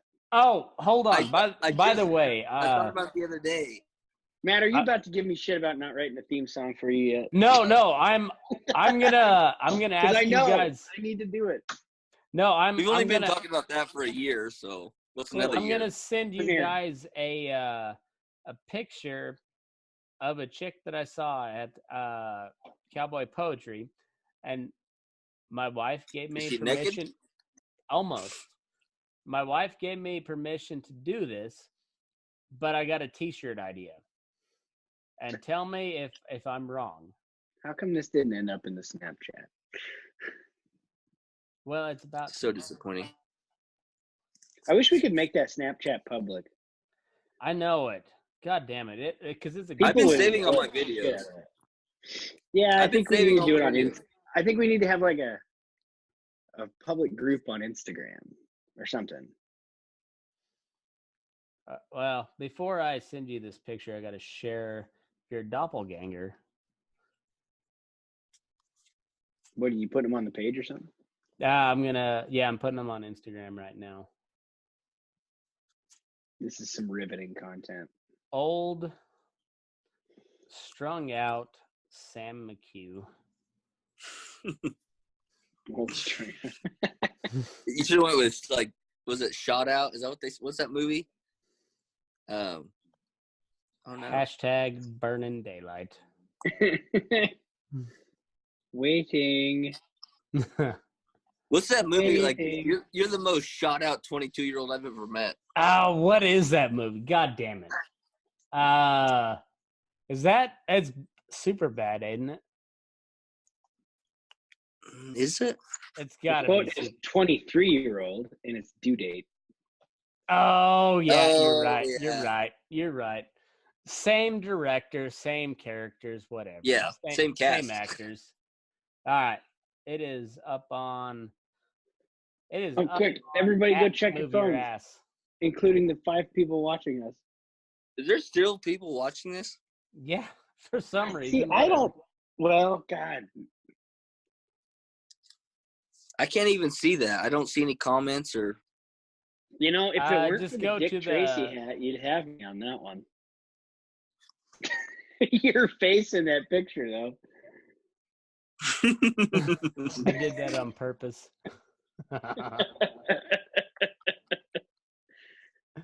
Okay, I can see it a little bit. Yeah, like you need to lose like a cool 70 pounds, and you'll be. I'm you'll fucking be ready. trying. What exactly? That was you I'm did doing- not. I'm doing fuck Robby February for a goddamn reason. You So did what not ex- deserve that, Sam. I apologize. What exactly did your wife say to entice you for this? Nothing. I just keep getting retargeted by Planet Fitness online. I was like, well, $10 is $10. Like, go in there, you get the judgment-free zone. Oh. Hand you a warm puppy and a Democratic primary ballot. It's great.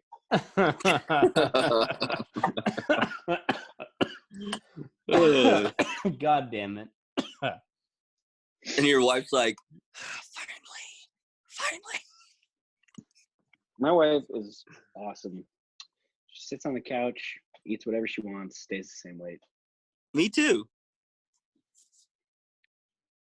Okay. Sorry. It's your meal replacement program that you use. Fucking Crown Apple. It's not Crown. That's not a fruit group. It's Canadian Club, and it is a fruit what group. club? I looked. Huh? What club is that? Huh? America Club. Oh, something. America. Canadian Club? Canada Club? I don't drink no Canadian spirits, Sam. Unlike you with your Rainer. Vitamin R. For Robby. So you think of me every time you put it in your mouth. Boy, I think you could be a case study for the right psychologist. I've got nothing. You're probably right. That was the best underhanded compliment I've ever heard in my life. Well played.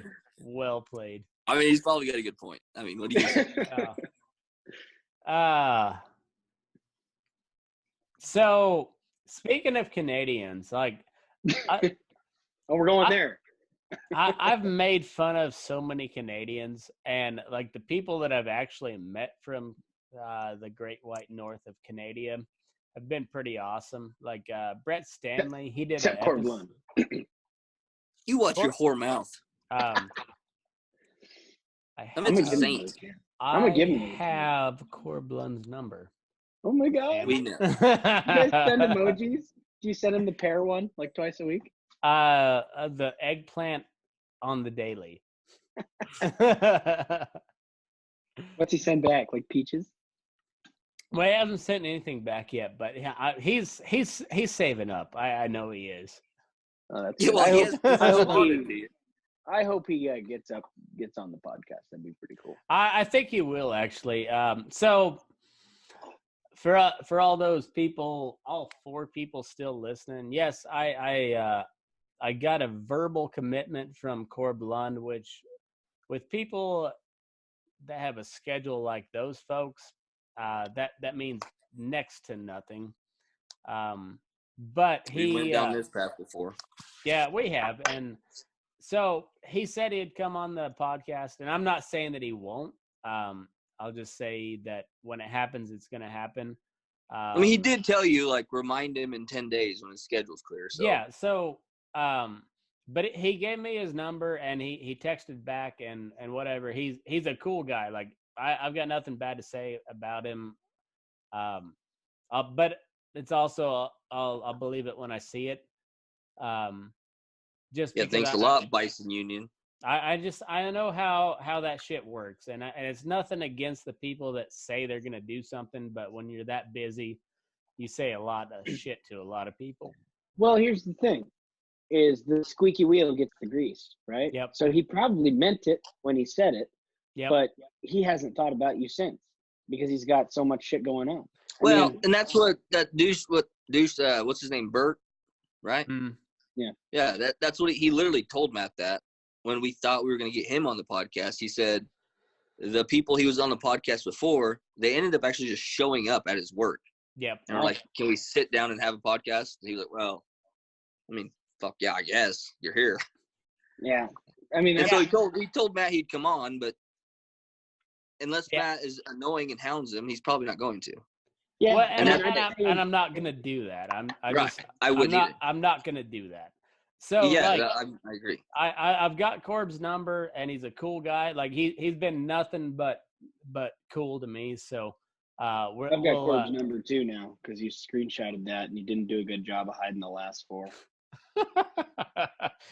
Because just so you know, creeper. like where you like, I won't put this on the podcast, but you know how you like scribbled out the last four? Yeah. Right above that. It shows the entire phone number. Ah, God damn it! In green. It does.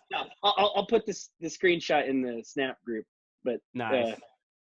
Yeah, I saw that and like so Matt. Like, oh, great! Now we all have Corb's number. And Matt sent that to me in a text message. I showed my wife. I was like, "What the fuck? Like, why do you scribble that out? Like, that's weird, right?" She's like, "Yeah, that's super weird. What do you think he's gonna do? Call him or something?" I was like, "I don't know." I was like, "Matt, like, why do you do that? Do you think I was gonna call him?" He's like, "Yeah, I actually did." I was like, "That would be super fucking Now, so here's the funny part is now I get why he did it. I'm just gonna text him. I'm just gonna text him links of songs. There you go. I like it. I thought it was. Who the fuck is this number from Montana that keeps texting me shitty songs? So I thought it was super weird that Matt did that until now, and like now I get why he did it. Matt, go look at your phone if you can see the number right above. For the Sams of the world.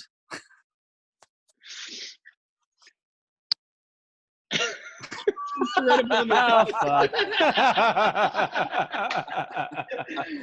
God damn it! God damn it, man! You're such a dumb piece of shit. So for as like, I guess for this page and everything, like we've done pretty well considering like nobody had besides you had any internet presence. So we've done pretty well for what we started with. We're still a bunch of fucking idiots, as I will not share that screenshot, but yes. I think that's what people expect at this point. Yeah, I blurred out the last four of Corb's number to brag to my buddies, but also I forgot to blur out the number above that. So whatever. Yeah, I guess please don't text Corb a bunch of stupid shit. I don't know why you thought I would. Like, I think that'd be fucking weird. I guess the only reason I did that was because Ro told me to, and smart lady. And I was also a little tuned up at the time, so I was like, that makes sense. Fuck it. I didn't get it. I was like, why the fuck would I text a guy I don't fucking know? Because, like, to me, like, even people that are kind of celebrities or whatever, even though he's a minor celebrity, like, they're just a dude to me. Like, I don't give a fuck. Well, that's the thing. It's like, but I just, more than anything, as I didn't want somebody to just be like, hey, I got your number from me, and be like, I got your number from this guy, and, blah, blah, blah. Well, no, I'm not trying to be that, because that'd be weird. Who the fuck would do that besides Sam? Hey, I just want to get these songs out there and get some people. No, well, I've got nothing in the game. I was like, I don't care. No, I didn't even care that you scribbled it out. I think he's probably a pretty good guy. I just used to compete with him for a little while for somebody's affection. Well, you don't have to do that anymore, Sam. So just embrace the Canada right there. Just embrace You're it. married, Apparently I do. Sam. Let it Apparently I go. do. Yeah. Let it No, go. Look at that. oh man. Oh man. There's a theme. I just well, and if anybody who's listened to the show for very long, like I feature more Corb Lund songs than just about anybody on my show, but the dude is a fucking phenomenal songwriter. Like some of the best, like well-written songs you'll ever hear come out of fucking He's good. Alberta. Oh, dude, by the way, I was glad you posted with Ro, your podcast with Ro, Rainbow Stew. I hadn't heard that song in fucking years, I don't think. Yeah. They play it out on the radio here like twice a week. I was jamming. Yeah. Oh, so it sucked for you. But for me, I was fucking jamming. Like I even listened to the whole outro. That the audio of that podcast sucked, but it was in the Suburban driving to Elko, so both podcasts you put out in a car sucked ass. Yeah. Audio wise. Yeah. Like the content was good, I thought. I tried really hard on the audio, and it was just one of those ones I thought was good enough I needed to put out there. Despite the audio, I knew the audio sucked, but that was about it. You need Sam. I think Sam's just like a lot better at everything than you as Probably far as technology. So. Yeah, but he's expensive. Christ, Robbie, don't compliment me. It makes me uncomfortable. Well, that's I'm the so only used one to talking shit to you. I got nothing. That's the only one you're gonna get, faggot. Why'd you make me go there, Sam? Yeah, there it is. Really go to the other there side. It is. You made me into a fucking bigot. That's you. That's on you. No. Only weakens the word. I think. Pretty sure. Sam really embraces the suck. Well, can I just identify as being gay so I can make the jokes, but actually still not have sex with men and just be like straight? I think you can, because Matt identifies as a Democrat right now. So I am a registered Democrat right now. Are you? I am. Hold on. I got to take a leak, and I'll come back and explain this. Whoa. What? Jesus Christ. The smallest bladder in the world. You've taken 2 leaks. And he has to take leaks at the most key times. Probably because he has to go. Keg, though, it keeps flowing. I know. He's probably got to go gather his material. Like he's gonna go build it up. He's got a notepad. He's like, okay. Yeah, he's like, okay. He's like, he's in there looking in the mirror. He's like, all right, we do this. All right, nail him with the punchline. Actually, if you really knew Matt, like that motherfucker plans out 0 aspects of his life. There is no planning. He's a fucking train wreck. It is no planning. Like, I need a little planning. Like, no. Like, so, after my dad passed, like, it was like, I think the day before the memorial, Matt texted me. He's like, hey, can you pick me up from the airport? I'm coming down. I was like, no. What? He's like, yeah, no, I'm going to come down. I was like, well, I guess let me I've got shit to deal with right now, but let me rearrange everything so I can get your dumbass from the airport. And so I was kind of scrambling around, and then like a few hours later, like I was like, I got everything organized, how I'm going to do it, how I'm going to take off work. This fucker goes, oh yeah, I'm snowed in, I can't make it. What the fuck? In Nevada, of all places. Hey, Matt. All right. So you're a registered Democrat. I am a registered Democrat. Defend yourself. Okay. So, number 1, Trump is running against Bill Weld and Joe Walsh for the Republican primary. Trump's going to win that. pretty easily, Obviously. I'd say. They may have 1% of the vote. No, they'll have maybe one vote per state, I think, Yeah. between the two of them. The Democratic side, there's still 12 people on the ballot. My vote is not going to make a single bit of difference in the Republican primary because Trump is going to be on the ballot. And the Democrats have got so fucking crazy that they are almost too easy to troll. So I'm going to troll the fuck out of the Nevada Democratic primary caucus.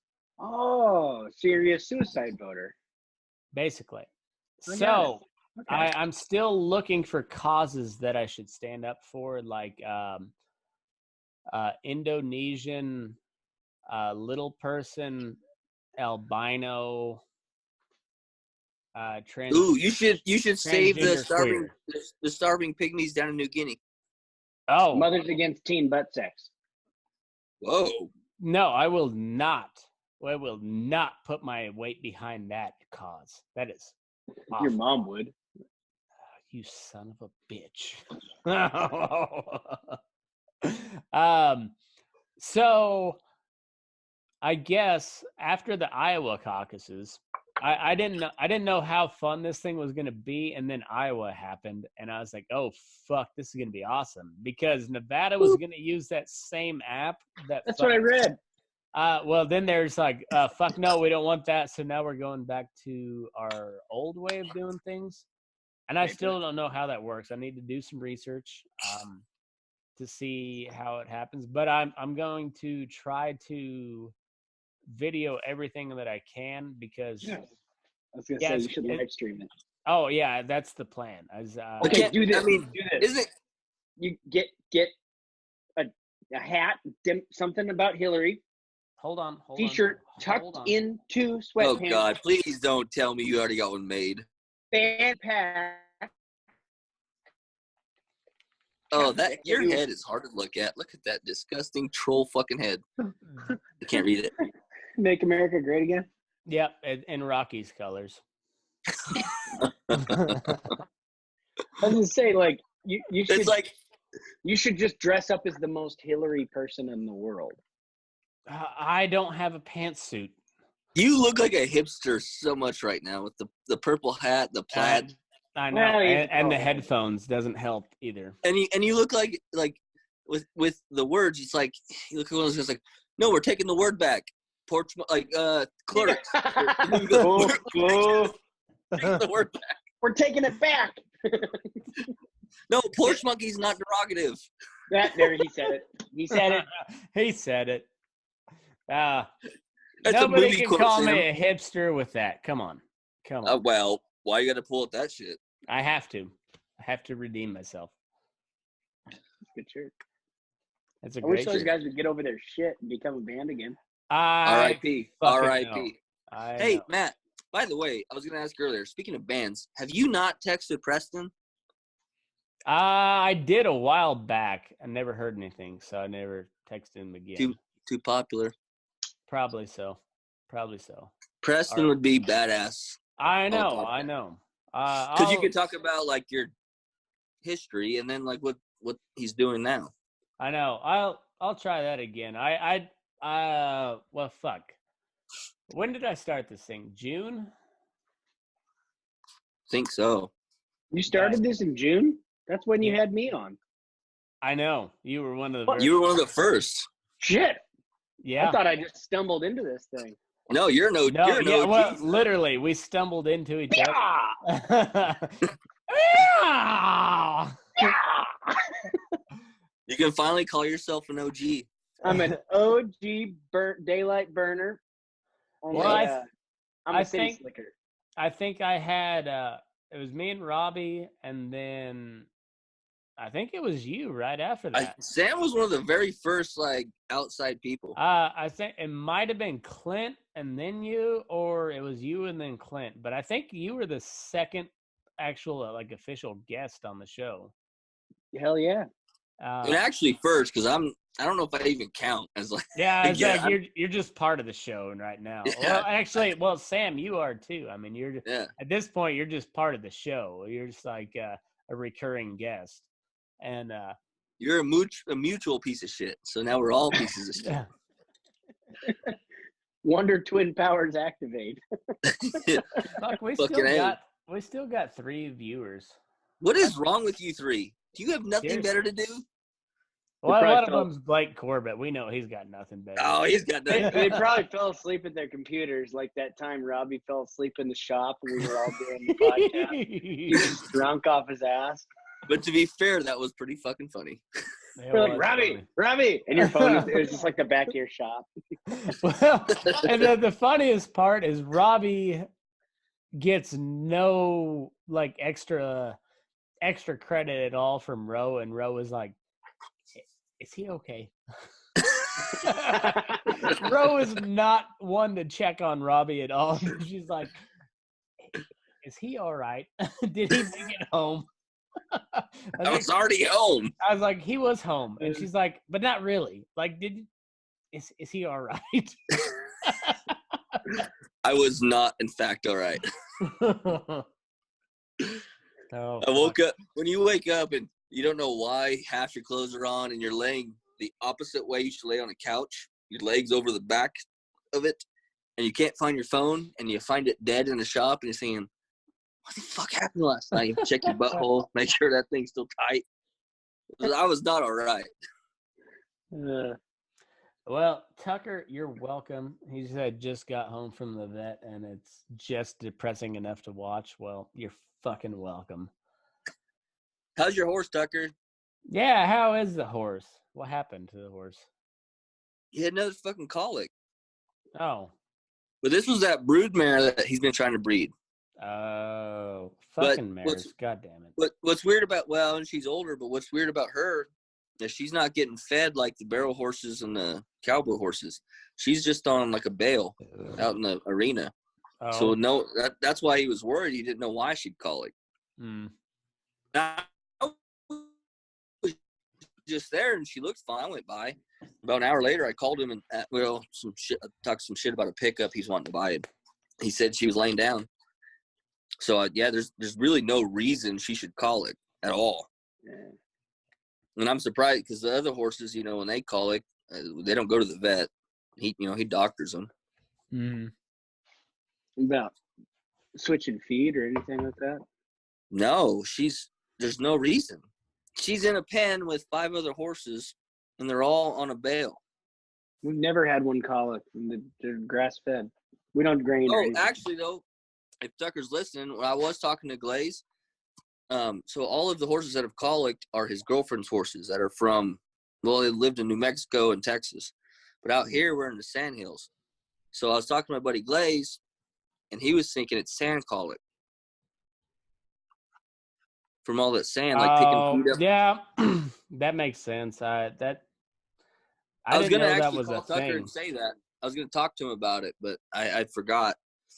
But Glaze thinks it's probably sand colic. That's why her horses are the only ones colicking, is because of the sand, because all of our horses are used to it. This is all they ever know. Dougie Doug's going to join in. Doug Weissman? Doug Weissman. The not Jew. Is he Jewish? I don't know. I don't know him that well. I know when he gets on Facebook. Yeah, it's about it's 6:00 your time, about 4:00. 4:00 me and Sam's time. Doug is on Facebook because you just see Doug. Bing, bing, bing, bing, bing, bing, bing, bing, bing, bing, bing. The people that don't watch or don't get on the bull session, they need to get on that shit. That shit's fun. Dude, the last so few memes, good. I've been posting some fucking fire memes on You've been on a heater, and you never get up from the table when you're on a heater. No, and I've been throwing some fucking fire into the bull session. My buddy JT, I added him to the bull session, and he's been finally starting to participate with some. Yeah, I saw that. Fucking shit. The Valentine from Trump. Yeah. He's a good guy. You should get him on the podcast at some point. I don't know if he'd do it or not. Is that the one? Is that the one? It's like a necklace that's a dick or something. No, it was Pelosi like looking at the speech, and then it looks down and it says, "Will he be my Valentine?" Oh yeah, yes, no, yeah. Donald. Who did the Epstein didn't kill himself Pelosi meme? Because that one got me good. I don't know. When she's ripping up the speech and then it zooms in and it says Jeffrey Epstein didn't kill himself. Like, I laughed really fucking hard at that one. It wasn't you, Robby? I don't know, man. I've posted so many lately in there. It's because in the past, so okay, so my role with Burning Daylight is basically just your resident shit poster. I just post out stolen shit constantly. That's my thing. So I have recently liked about 100 different meme pages. And so all the ones that make me laugh that I'm like, a little racy, I just throw on the fucking bull sessions page. Dude, the one bull session is so good. That one you said that you didn't post that you sent to us about my cousin who's 80% blind caught his first deer. Oh, yeah. I don't know why you didn't post that. That shit's so funny. So fucking funny. The only reason is because I knew there's gonna be those fucking horsey moms that are gonna say just like, oh, fuck the horsey moms. They don't belong. I know, but I was like, I didn't want to fucking hear because they irritate me even sometimes on the regular page. But I was like, Robby, they know everything. I know, but I thought like this is too funny not to let someone know. I was like, well, you know what? Sometimes, Sam, you do the same thing. You'll send stuff just to our friends. So I was like, you know what? I send it for a different reason. I want to send it to my friends just to get their reaction. Haha, we'll all have a laugh together and go on our merry way. When I put it in the group, it's like I put it out there and I move on with my life and then maybe get a couple reactions, you know. It's just not as fun. I don't know. I just thought, I was like, this one's so fucking good. Like, this one's for us. So I was like, I got to share it with them, though. This is fucking see, that's where I need to do my, like, Patreon deal is, like, if it's too spicy for the bull session, you probably got to pay for that one. God damn it. Because there's been a few where it's like, Jesus Christ. Yep, I'm laughing. I shouldn't be laughing. But because in that one, like I was drinking coffee when I scored, and I squirted fucking coffee out of my nose. It's like, Jesus Christ! Oh, Sam, you're the one that posted it. The Epstein didn't kill himself, ripping the State of the Union speech. Did I? Boy, that's what it says. No, that was awesome. I laughed super fucking hard at that. Like real hard. Oh yeah. Okay, so there's this Facebook page. Somebody out of Coeur d'Alene runs it. It's called North Idaho World News. It's like it's a fake. It's like The Onion. Yeah. And that they posted that, and I fucking busted a gut laughing. Oh, so good. Nancy Pelosi tears up articles of impeachment and pledges lifelong support to Donald Trump in a touching moment of American solidarity. Immediately after the ceremony, Trump awards her with the Medal of Freedom for raising his campaign contributions to a historic level. So you should follow that page. I mean, it's a lot of it's just about like how Californians are ruining Idaho, but there's a lot of good stuff in there too. Yeah, well, they're ruining Nevada too, so it's relevant. It all. Do you like plays. that one I posted about which state hates the other state? Oh, fuck yeah. Everybody hates. All the Western states hate California. Yep. It's 100% true. I've seen that one just on like my page, like on my feed, and I laugh so fucking hard every time I see it. Yeah, because it's 100% true. It is because like if you talk to anyone in Kansas, they're like, yeah, fuck Missouri. Yeah, and if you ask Colorado, Wyoming, Idaho, Nevada, Montana, New Mexico, Montana, they all say fuck California, and they also say fuck Doug Weissman. That's not wrong. what I thought was funny about it too was that Washington and Oregon were in on that fuck California thing. I know it. I'm like, I but know. you guys are like, but You're just as bad, if not worse. like You're Washington the second sucks. California. Yeah. Like, if I was to say, fuck California #1, Washington's right behind you. Yeah, and Oregon's a close third. Very close third. Yep. Man, my wife was working at her brewery last night, and she comes home with the story. Some hipster kid came in, and he's talking about he just wants to move to Missoula, Montana, or Portland. So just some more open-minded places because this town just is so closed-minded. And I was like, get the fuck out, dude. Coeur d'Alene is closed-minded. Fucking Coeur d'Alene. Dude, there used to be that like is a a Nazi fun encampment here until like 2003. Yeah, I believe that. But since then, come on. Coeur Coeur d'Alene is a lot of fun to say, though. It's no hipsters of Bozeman, I'll tell you that. No, it's not quite, but it's getting there. Yeah, because Hipsters you're of the only Bozeman. Sam. You're the only hipster in Coeur d'Alene. Now you're just trying to trigger me.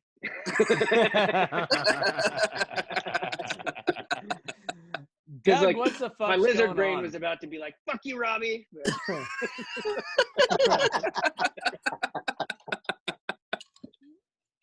How you doing, Doug? I'm doing, man. All right. Not bad. Not bad. Good Just deal. doing as you're told, huh? Mostly.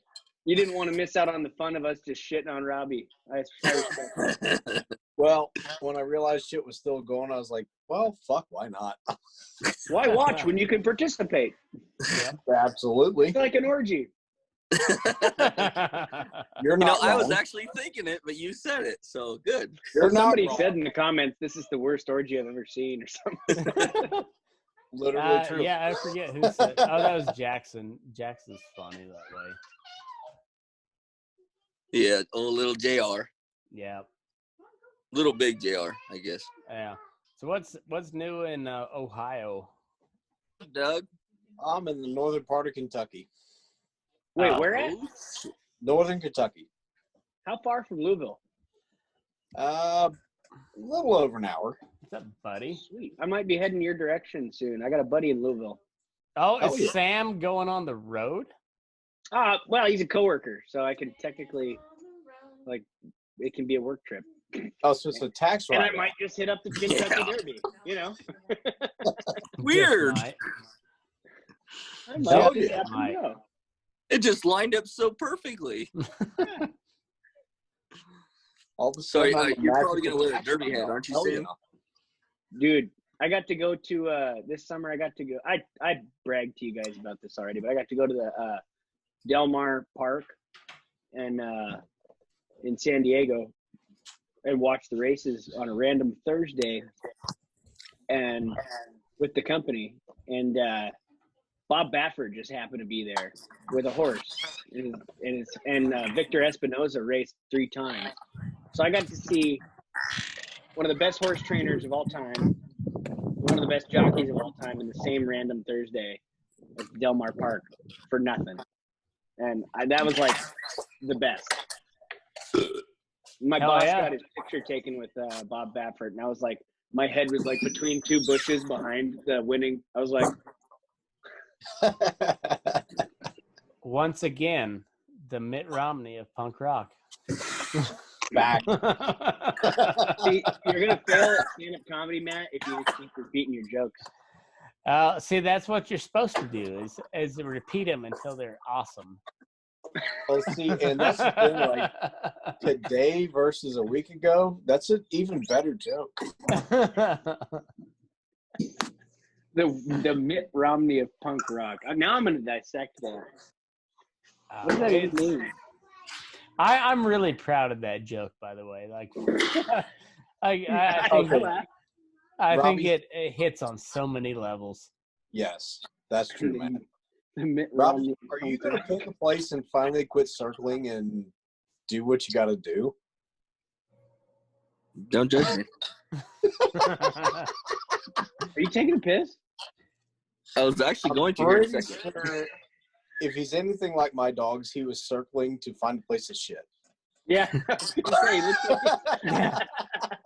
Yeah. Are you gonna shit on your floor on No, I got Facebook Live? I gotta take piss. He's not. Hold on. I was waiting. Hold on. Look, hold on. Chill. Just give me a moment here. Wow. Oh, damn. Holy shit. And you thought I was just circling for shits. Well, were you or not? I was making a joke. I didn't know that was a joke. Okay. It's not. my He bad. didn't kill himself. There's that. Hillary did. Okay, I'm back. Hold on. Man, all my beer are out in the shop, so I had to go get me another brewski. That's fair. Doug, what do you do for a living? I ride a truck around town all day. Doing what? Just basically kicking off freight and picking up more. What time do you get off? That pretty much varies. Because I usually know when you get off, because when you get off, Is to your everything on mom? Burning Daylight is like, Doug. That is not wrong. I was just telling Doug how I know when he gets off work because Doug.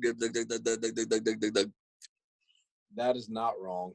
That's usually, I've been home about a half hour to an hour at that point, and we start catching up. How'd you discover this shit show of a fucking podcast?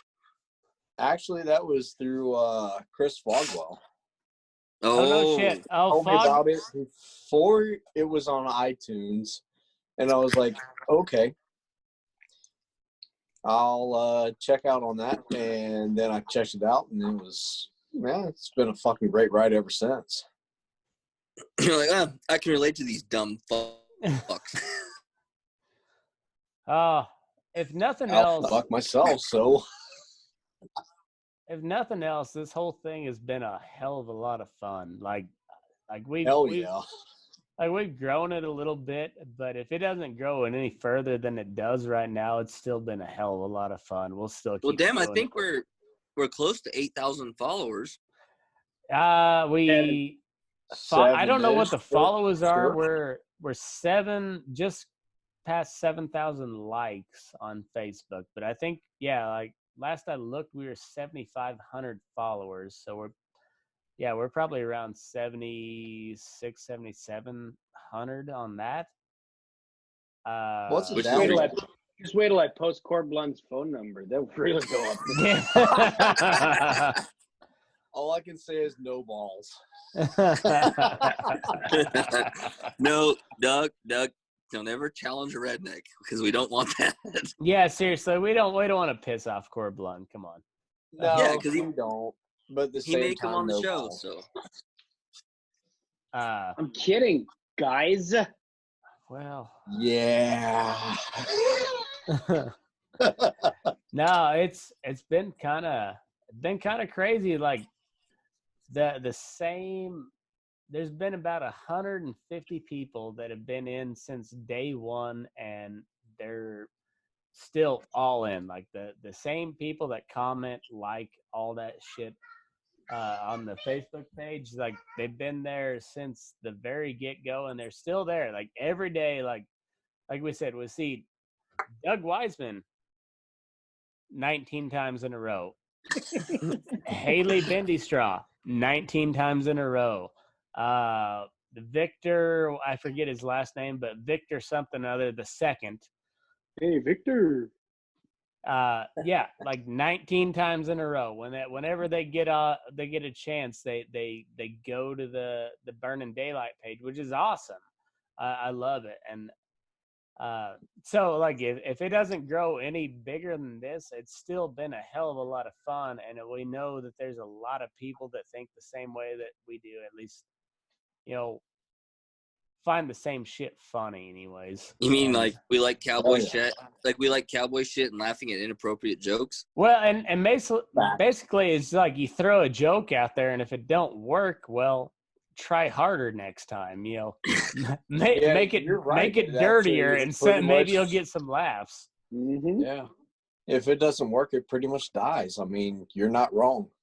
Yeah, Yeah, but seriously. it started for the right reasons, so you don't throw it out. Just improve. That's what I do with Oh, music. Yeah, it's. I got Shitty Songs Volume 1 and 2 here. 2 huge notebooks, and I've released, about 50% of them because I'm working on the rest. Well, and where did they find those songs, Sam McCue? SamMcKeeMusic.com. Oh man, And if Sounds like any it. of you daylight burners would like to watch sessions with talented songwriters, hit up Bar 330 Sessions. And from an unbiased perspective, because I don't even like fucking Sam, he's kind of a douchebag. But the Bar 33 or 330 sessions are actually really fucking cool. yeah, I Yes, like they it. are. You're not wrong. You think I, Corb would do one? Do what? We'll try it. We'll try it. I've got the contact. I'd like to ask him if he's ever on I-90. Because I got a full Nashville-style studio up north here, just about 15 minutes away, that would love to have him in for a session. I'd do the whole thing for free.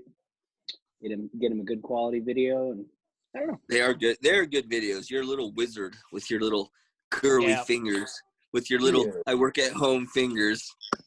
Ooh. No Yeah. callus. Shit, my wife's. I gotta go.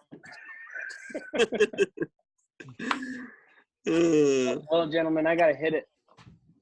Are you serious, you puss? Oh yeah, we've only been on here for 2.5 hours. Have we? Yeah. Oh shit! What's up, buddy? I Wanna mean, say not hi? me. but Robby, yeah. let me Come put here. it this way: you sobered up since we started this podcast. Well, I really put one on last night, so you're probably right. You guys have a fantastic evening. We'll talk to you later. You too. All Go right. fuck yourself. See ya, All right, Sammy. see you, man. Move your ass. You're burning daylight.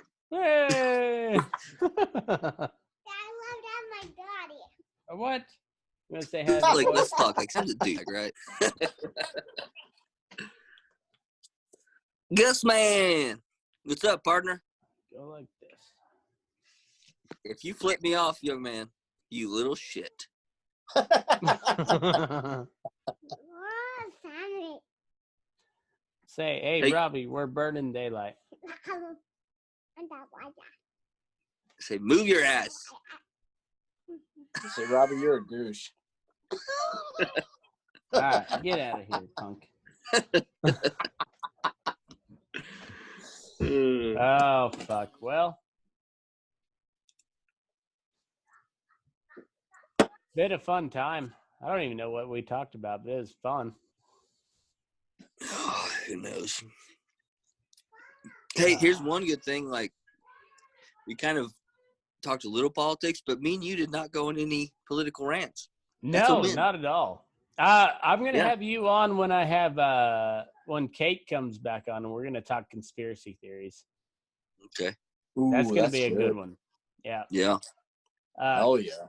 By the way, if you don't follow, it's at Meadowdale Farm, Kate Bowen. That chick is awesome. Yeah. She's She's a badass chick. Yeah, she's fucking cool.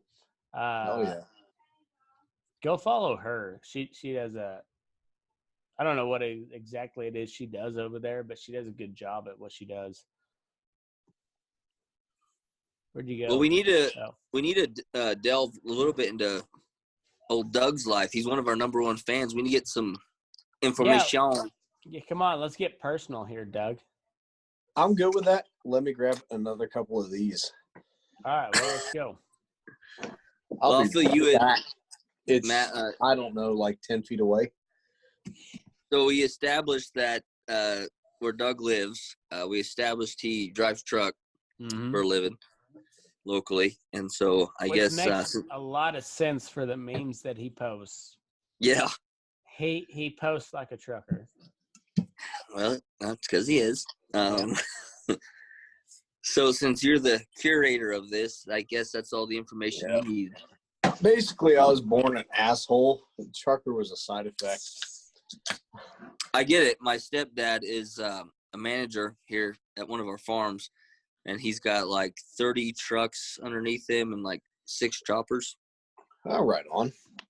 And I've spent a year driving truck, doing silage, and that is the worst goddamn profession. Fuck all that. I hated it. It was awful. Yeah, it sucks dicks. Spending 20 hours in a fucking truck, fuck that. I it sucks never went back. a lot of dicks. He actually has a couple of trucks of his own now that he runs with the farm. I think it was this summer. He's got some Mexican guys that come up with their green cards, and they were in a fight. And one of them got sick. One of them had to go back, so he had a truck sitting. He's like, "Hey, I'll pay you to drive my truck," and I was like, "I don't think so." I'm not gay, but $20 is $20. Whatever. Which is funny for seasonal work. He pays these guys $18 an hour. Like, he pays them badass for a truck driving job, because most of them at the farm, they're salary, so they're getting paid the same money. They just work a lot harder in the summer. But his guy, he pays $18 an hour, which you work 20 hours a day. It's not a bad paycheck. But I was like, I work in the oil field. I ain't gonna do it. I don't think I'm gonna do it. By those standards, that's pretty cheap. I get it. But go ahead, Matt. Let's dive into old Doug's life. Ask away. All right. So where were you born and raised at? Born in Covington, Kentucky. Pretty much. After that, it was Batavia, Ohio, Bethel, Ohio, and then I've been back on this side of the river ever since. Been west, turn left, turn right. So which side of the river? The Ohio River. Okay, so you're on the Kentucky between side? Between Ohio and Kentucky, Matt, there's not many other rivers. Yeah, I live in Nevada, so I don't know anything about all that. Sorry, that's super funny to me. All right, so are you on the south or north side of the river? South side. South side. All right, so you're a Kentuckian now. You're a real Daniel Boone. Yep, I was born here, literally bred here. Can tell you where. Yeah, my dad told me I that. could tell you your mom confided, but whatever. If you want to know, just ask. Just ask. Going to say the fact that my mom ever told me that? Yeah, whatever.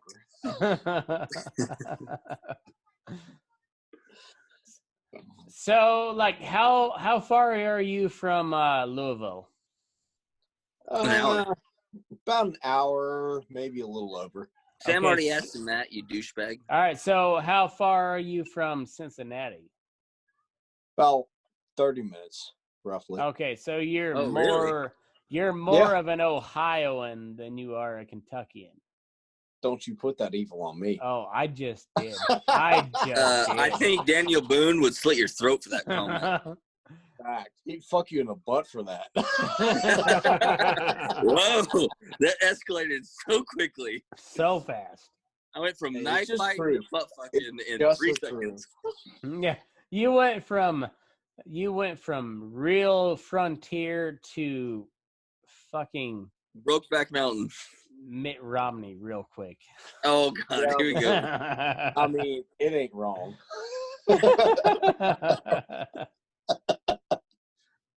Oh fuck. So I guess Kentucky. So Rand Paul's your senator. God bless. You gotta be proud of that motherfucker. Fucking straight up, dude. Dude, It's Rand like Paul. that one saving grace. Rand Paul's a bad motherfucker. Like I've wanted him to run for president for years. Well, and he did a He tried.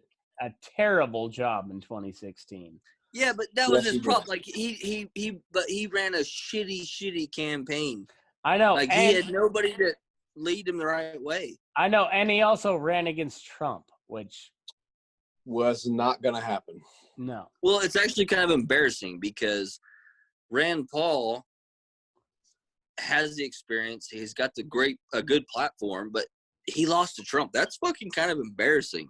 Like, I know. And it's because he's a good politician, but he's not good at running a campaign. No, and the people around him, actually, it's not even him. It's people around him that fucked up. Mm-hmm. If Because when he ran, I told Matt when he was running, I told Matt, I said, "That's my guy." Yeah, that's and my that's guy. what Rand Paul's my guy. we agreed on that first thing. I was like, yeah, that's the guy, because that's Ron Paul's son. Fucking Ron Paul, the apostle Ron Paul. That's his boy, and then we're just like, what the fuck, Rand? Well, no, but and actually he was doing great until the debates. Remember? Yeah, he was doing fine. And then Trump said, "Why is Rand Paul here?" And everybody's like, "Yeah, he's got a point. He's got a point." And Rand had nothing for him. Nothing at all. And yeah, and he exited after Iowa, like the first caucus, and he's like, "Oh, yep, I got it. I'm out." And he's like, "All right, so I'm gonna hitch my wagon to Trump, but I'm also gonna call him out on his bullshit." And he has the whole step of the way. And so now Rand Paul's he's a bad motherfucker. You're lucky to have him, Doug. Oh, fuck yeah. He's legit. He's the one I'll keep voting for. Oh, fuck yeah. Yeah, he's one of those. There's only about 3 people on earth that it will take at their whatever they say at face value. Rand Paul, Ron Paul, and probably Mike Lee are the only 3 politicians I'll ever take at their word. This is going to be controversial, but also I would take Bernie Sanders at face value. I disagree with him. No, and you've heard me enough. Yeah, I'll agree with that. I don't like what he says, but yeah, I believe him. Yeah, because he said it for 20 years. Yeah, 40 years. 30. Yeah. Yeah. Yeah. Yeah. I mean, I think he's a fucking delusional old bastard, but whatever he says, I believe he fucking he's a diehard. He believes it. Yeah. Yep. Well, let's go. Let's dig into that. What's your thoughts on Bernie winning the nomination? He gets knocked down by Trump. No. Throw Trump out of the equation. Just the Democratic. I'll tell you this. He should have had it last election. Yeah, 100%. But here's the problem. That any day. You just saw what happened in Iowa. Yep. He's not going to get it. The Democrats are going to fuck him every which way of Sunday. They're going to bend him over, lift up his little dress, and they're going to fuck the shit out of him like they have done for years. He is unacceptable. He is unacceptable. Yep. And here's what's crazy is actually he's most likely to beat Trump over any other candidate they got. Yep. Bernie's the only one that would give him a run for the money. Mm-hmm. And the goddamn Democrats can't control him because he says the same shit he's been saying for the last 30 years. He is the Democratic version of Donald Trump. They cannot control him. Yes. But see, here's where this is why Republicans win, because they know just because they can't control someone doesn't mean that motherfucker's not going to win. That's why Trump was elected, because as soon as he was shocked the whole world when he became the nominee, Republicans like, well, fuck, we can't fucking control him like we did Bush and the previous Bush. What are we going to do? Well, I guess we're just going to have to get behind him. But the Democratic Party will not do that for Bernie. They will not get No, they will fuck not, no. No, they hate him. They fucking Well, hate because him. he's not a Democrat. He's an independent. Yeah, he is. Running on the Democratic ticket means that he gets all the same money that every other Democratic candidate gets, but he pays nothing to the party. Yep. A typical socialist. Yep. As he drives by his fucking one of 3 mansions in his $1.5 million supercar. And he will be like, the billionaires, blah, blah, blah, blah, blah, blah, blah. Yep. And I give 10% of my $1 billion fucking salary to He Jake. gives 4%. That's right. Which would be like us donating $40 a year. Yeah, basically, yeah. Basically, yeah. Which actually, you know what? I may start doing that. I may start donating $40 a year and then writing it off. I'm giving him the Bernie treatment. Yeah. I'll call it my Bernie donation. I like it. And then hashtag burn daylight. Mm-hmm. Fuck yeah. Hashtag burning Oh, daylight. Yeah. I have a buddy who he's a mechanical nuclear engineer. And he's worked for, like, he was an engineer for Rinky irrigation system for many years. Like fixing all the irrigation, like he designs all, like when he'll get enough, like they'll get enough problems, like, well, this part's not good. And so he would be the one that would redesign, I guess, a part of like a sprinkler system. Mm-hmm. And so for the past year, he's worked for Honeywell. And Honeywell, you know, they basically make fucking everything from your gas meter to your thermostat. They make fucking everything. Well, he had been there for a year, and he bought a house, bought a couple new cars, and then he got laid off. They actually cut his entire department. And so I knew he'd been out of work for about 3 or 4 months, and I talked to him, and he was like, hey, man, how's money? You know, and I had just cashed in a bunch of stocks from the gas company. And he said, well, it's getting pretty fucking tight. I'm about to go into my credit cards. And I said, well, hey, you know, I don't got a lot of money. I could send you about $1,000. How about that? And, you know, you just pay me back. And he's good for it. So I said, you just pay me back when you job. And he said, oh, I wrote him out a check. And in the memo, it said, porn money. Fuck yeah. Hell yeah. I was like, if I'm going to help you out, you're going to be embarrassed when your ass goes to the bank. Hell yeah. At least that bank bitch is going to read like, oh, shit. And he had texted me. He texted me yesterday. He just got it. He's like, I like your memo. I was like, trust me, that was the most PG version of what I wanted to put. Fact. And I was thinking today, I was like, damn it, I should have sent him like a 10 $100 checks with a fucked up memo in each one of them.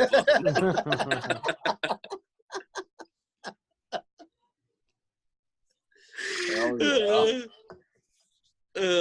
And now, here's the best part: his wife works at the bank.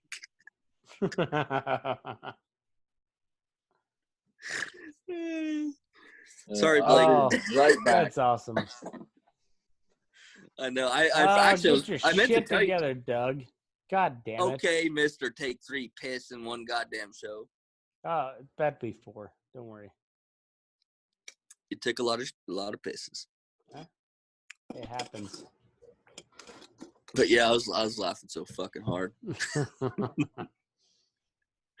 I just wish I could be there when he cashes it. We still have live viewers. How the fuck does that happen? You guys have no life. We're retarded. Well, who was it? What's his face?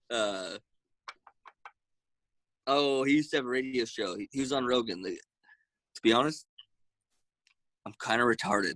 Oh, Alex Jones. Yeah. Jones, yeah. To be honest, I'm kind of retarded. Seriously, why are you guys watching this still? We're Who down is to it? one. We're down to one. I don't know. Probably Doug.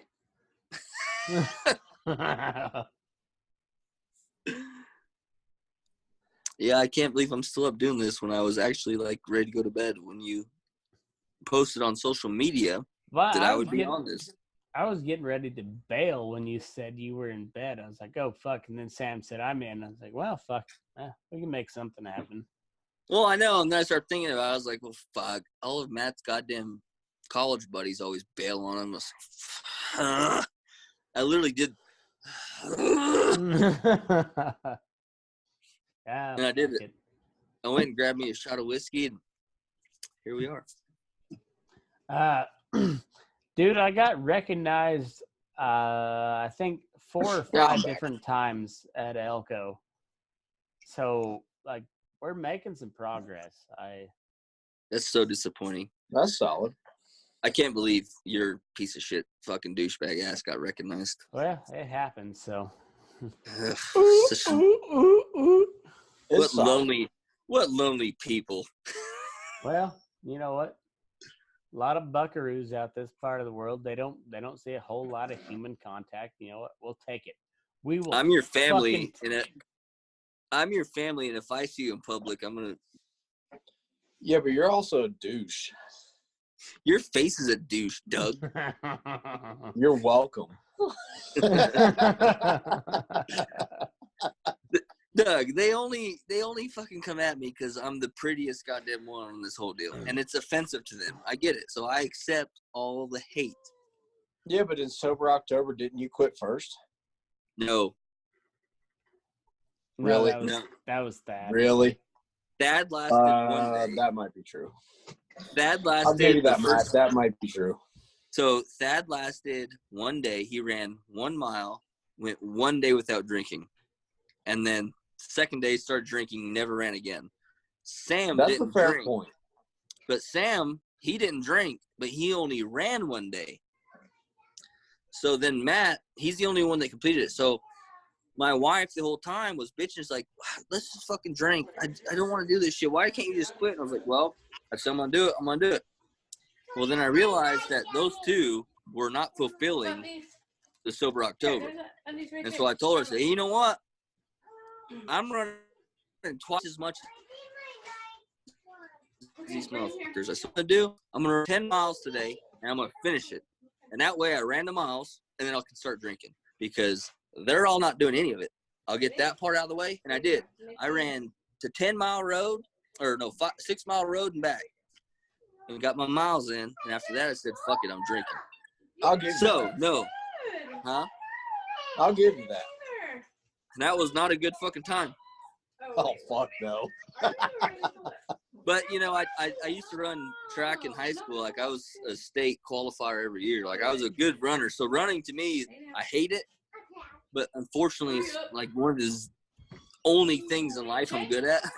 Like, it's like double karma. It's like, I'm going to make you good at one thing, but you're going to hate it. Yeah. I wanted to play basketball. I wanted to play football. I wanted to be a badass bull rider. But the only one of those I was ever good at was running. Yeah. So we were reading Hank the Cow Dog. Shut up, bro. We were reading Hank the Cow Dog last night. Uh-huh. And Hank went to go visit his sister. And she had Mhm. puppies. And so. Puppies. Oh, he muted us. Talk about how much of a douchebag, man. Look at that fucking goddamn douchey mustache he's got. It's not normal, right? With his hipster haircut. It's magnificent, but you're right. It's not normal. No. No. He looks like a whipped dog right now. Like his wife is lecturing him so hard. I mean, as evidenced by he has a podcast, but he muted us. You know, I'm just saying. You're not wrong. Look at his face. He looks like a whipped dog. Throwing it out there. Look at him. That is, oh God, that is sad. I got a fucking. Yeah. Oh no. Oh yeah. Oh, damn. Headphones off and all. Uh-oh, Rose. Uh-oh. Shit. Uh-oh. We're in trouble now. Let's just watch it. So Matt is like the greatest guy ever, right? He's just such a good guy. And Rose like 10 times awesome. Yeah, like Matt, awesome. way Matt better is than punching him. so far above his weight class. It's That's not true. even funny. That's true. That part's true. Yes. The other Yeah. stuff I don't know about. Well, What you are you should have guys heard doing? what we were saying before. How awesome I am. Yeah. Fact.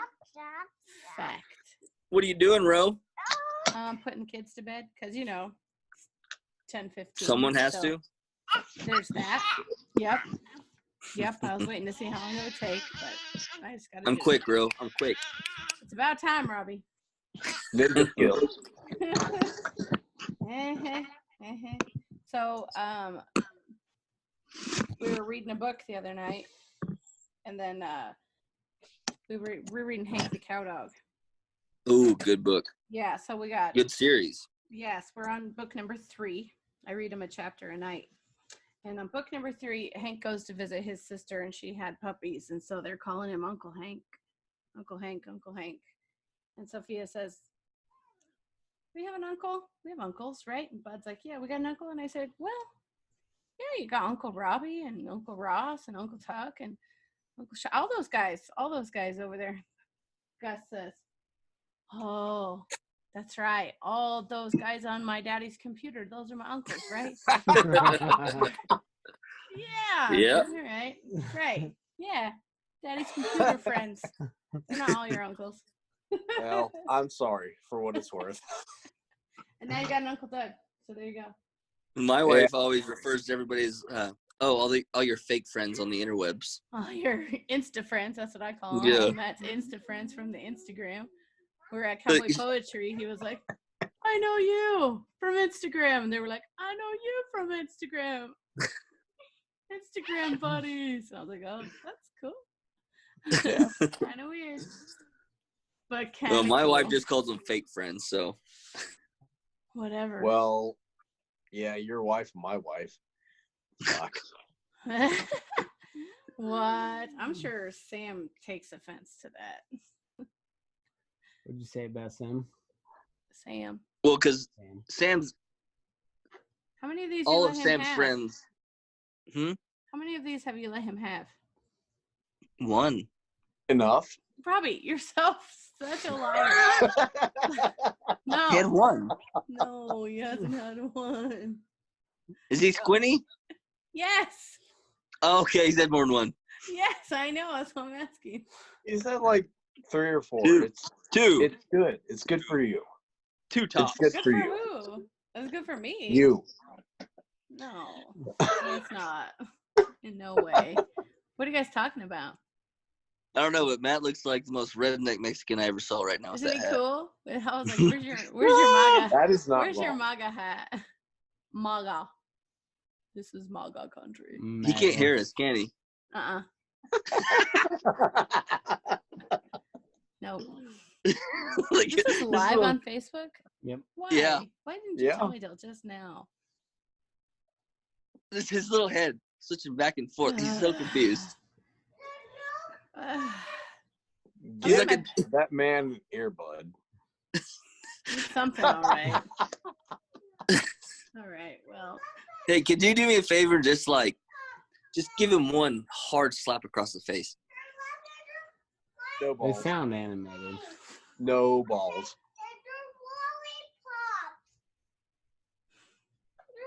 Do it.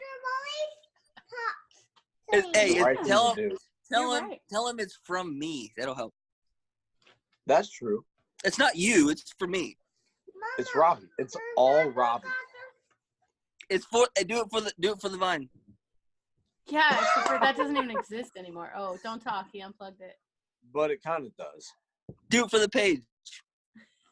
It's good content, Ro. Do what? It's good content. It's gonna get hits. He can hear you now, so. Well, I'm not gonna say what I told you. I'm just saying it's good I'll bet. content. Okay, just so we're all Okay. on the same page. Mm-hmm. It's time for me to go to bed.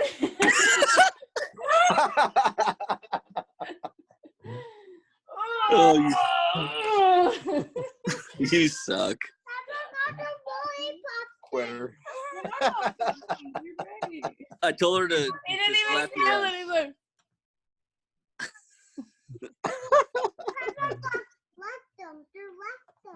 oh no, they're sissies.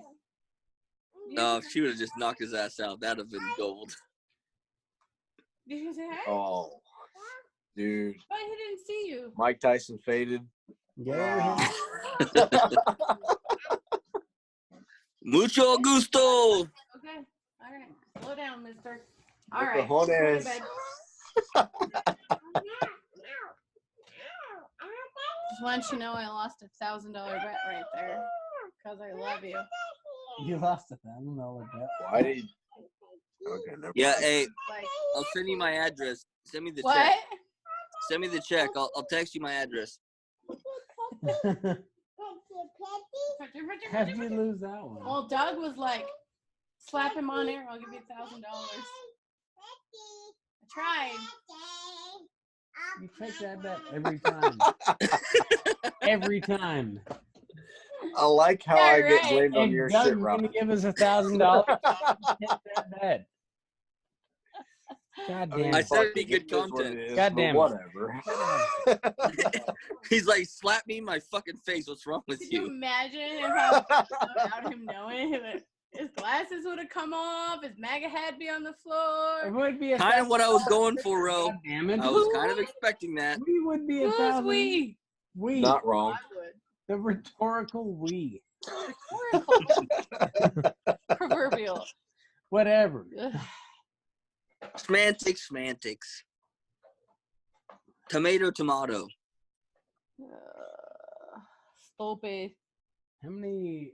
We still got one. One what? Who's one person still watching? Oh my gosh, this is really. Who? What? Megan Jenkins. Isn't that your cousin? That's Tucker's girlfriend. Oh, right. It might be. Okay, this question still stands. I'm not your cousin. You never know. That's right. Got home from the vet and is just a. Shut up, Tucker. Okay. What'd he say? She said, "Shut up, Tucker." No, what Tucker say? Oh, I was reading these comments on here. I didn't Oh. realize we were live on the FB. Yeah, there's that. Oh, you're so hip. Why? How long have you been doing this? Like a Like few 3 hours. hours now. Do people want to watch you for 3 hours? Probably not. Yeah, we've been right around 5 people. There's a couple. Apparently 5 idiots do. We thought that was a good number.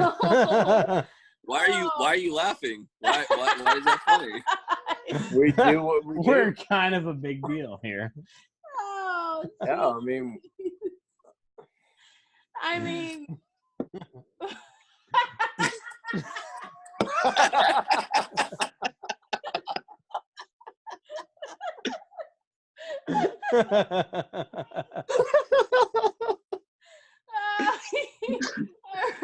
Shut it. Shut your mouth. Yeah, Shut your mouth. get out of here. Shut your mouth. Devil woman. Shut your fucking mouth. just admit we're awesome. I mean, Hey, Ro. Do you have 5 people watching you? I don't think so. Really? no. Get the fuck out of here. Oh, you watch your language, young man. Hey, Oh, get in the house. Get in the house. wow. All right, good call. I'm out.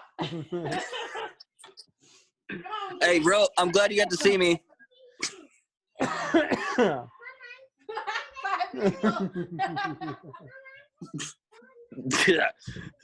Oh, you made her night.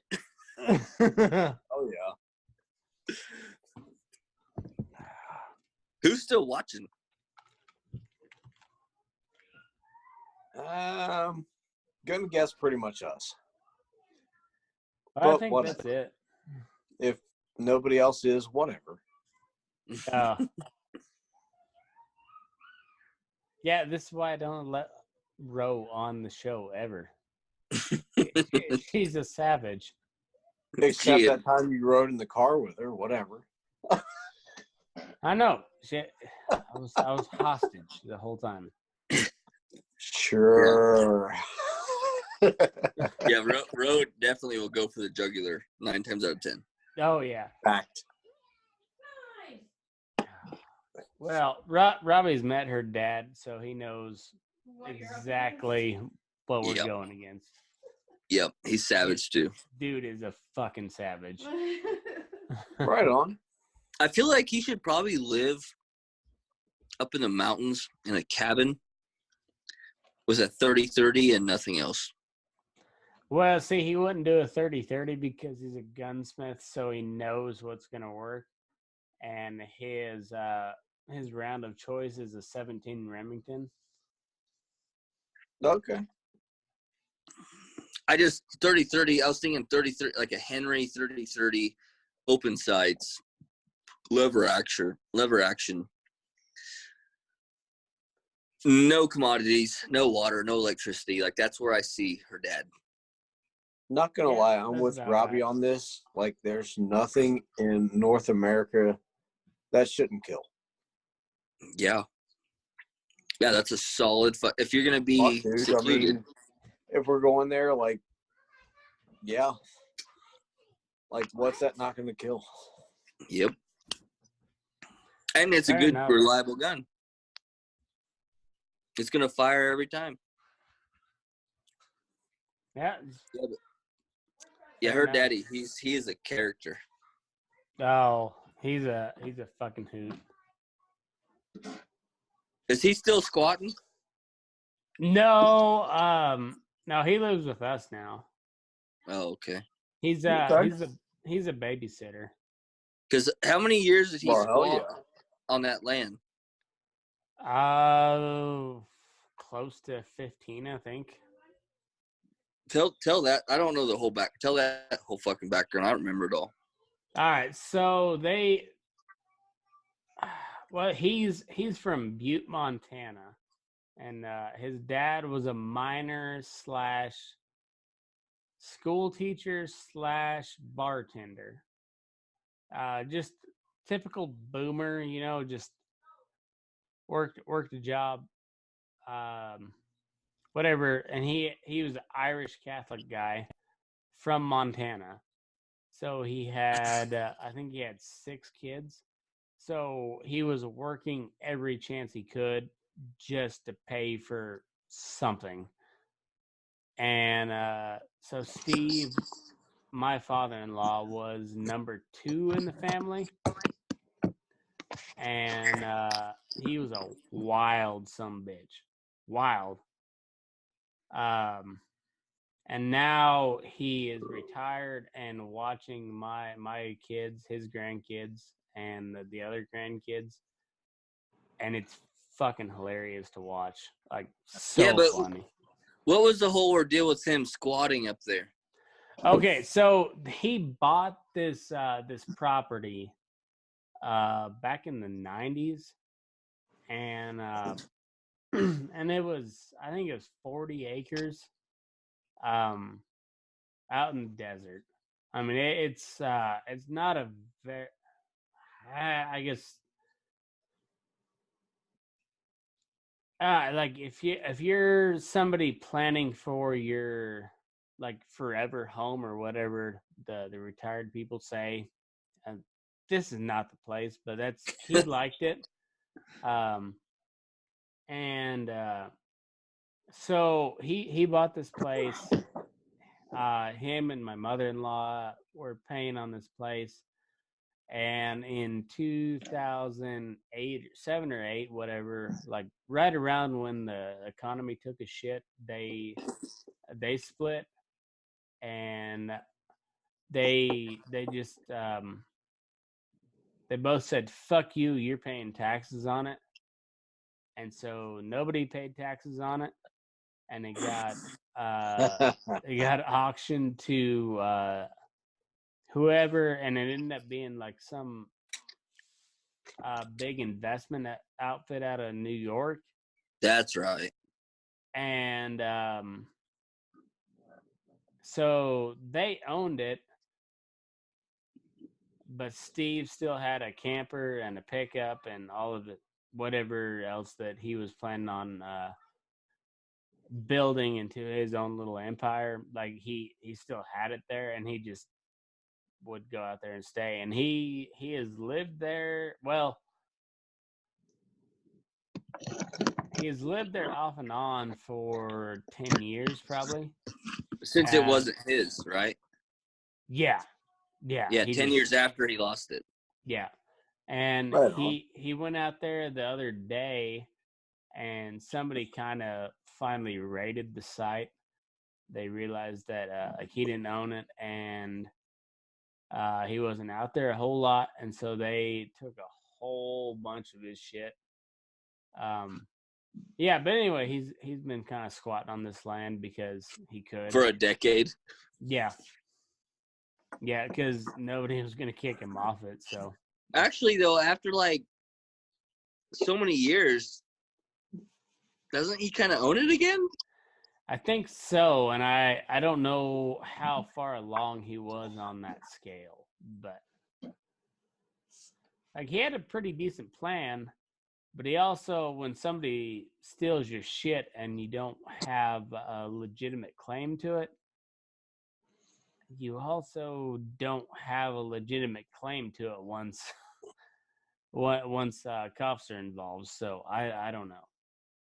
I just thought like after, a decade, he could say, I've been living here a decade. I thought it'd be like deeded back to him. Around here, as it's called squatters' rights, of right? A place, as caretaker, you get some kind of claim. Yeah, but you're a hillbilly, Doug. God damn it. That's not wrong. You probably get some pretty good fucking shine up there. I mean, also, you're not wrong. All right, you guys hold on just a sec. God, he's gonna piss again. What the fuck? Who pisses that much? He's got some problems or something. Literally, Matt. So we have Matt. Matt's brother-in-law lives in North Carolina, and he went up the hill about once or twice a week and getting a load of shine. He was moonshining. Yeah. And he would get that shit once or twice a week. So when him and Matt's sister got married, I went to North Carolina for the wedding, and they actually had a moonshine bar where they had mixed the shine with like there was a peach and there was a strawberry, a white lightning, and all that shit. And I went to their fucking closet. Hell yeah. And he had like milk jugs everywhere of fucking moonshine. Yes. It was badass. And he was selling it and making a lot of money. And last time I talked to him, I said, hey, man, next time you come out, bring me a couple jugs. And he had gotten cold feet and he quit fucking running shine. Because he said when he was running, twice a week, it was fine. But when it slowed down to like running once a month, his whole brain started working. And he started thinking about all the consequences and he got scared. He goes, because when I was doing it twice a week, I never thought about it. Because I was used to it. He goes, but what happened is that show Moonshiners came on. And he goes, and moonshine got popular. He goes, so, all these legal places started selling corn liquor. So it's harder to sell the product because you can go to a store and buy it. And so it slowed down. He goes, and when it slowed down, and I was only doing it once a month, I started getting fucking scared. All right, so I watched that Moonshiners show pretty religiously. How the fuck did they not bust any of those guys except they knew they had a deal with the sheriff's department? Because those guys were not very fucking smart. No, Well, they it's weren't. It's That's all fake. straight up reality. Yeah, exactly. Grease palms, not giving a fuck. Yeah, I actually disagree. I don't think they greased any palms. I think what they did was they never they could do all that, but they didn't actually have to make liquor. It could look like they're making liquor, but they don't have to actually be making liquor. I think it was all fucking fake.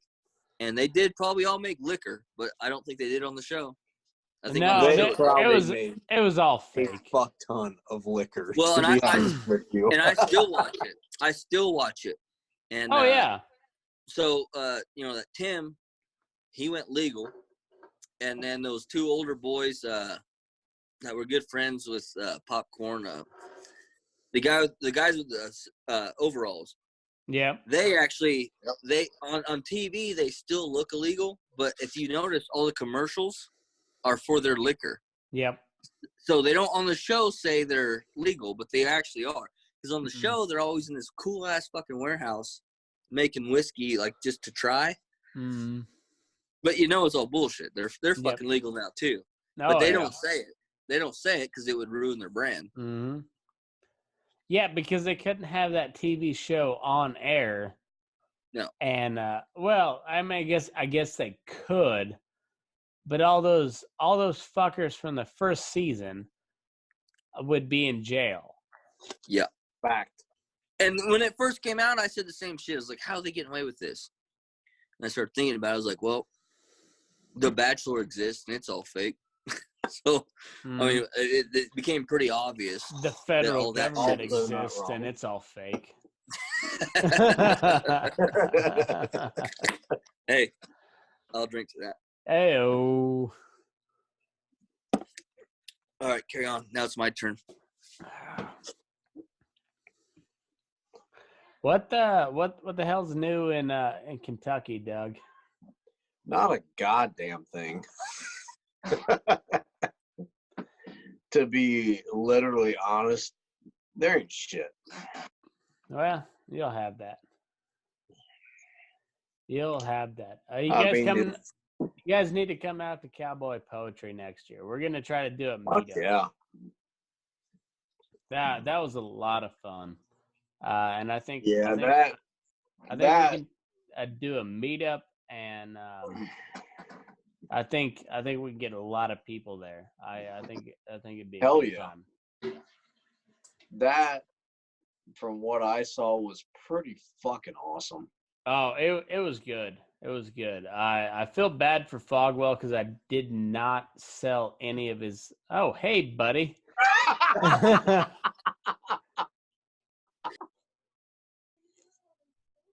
What happened? Not a damn thing. I don't know what happened. Literally nothing.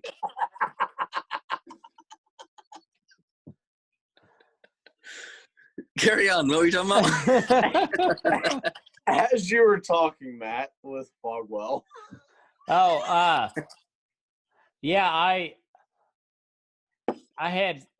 took all of his leather gear with intent of selling it, and I had no chance to do any of it. So, anyway, if you're still listening, I think we got. What do we got? Pretty much. There's nobody listening. There's no way. Literally us. I think there's people listening. That's sad. You guys need a life. Oh shit. No, we got 3 listeners still. Jesus. Okay. That's probably Matt, Doug, and Robby. No, it doesn't count us. I checked beforehand. Okay. That's fair. But anyway, so I think we're gonna try to get a booth next year. So anybody who listens to the show does any sort of cowboy tack work, get in touch with me and we'll work something out because I think we can make some money there. But anyway, I did not get a chance to sell any of Fogwell stuff. It was good stuff. I still got it. We're gonna put it on the website. Yeah, but no, there was like every time we went somewhere, I didn't. There was supposed to be a swap meet.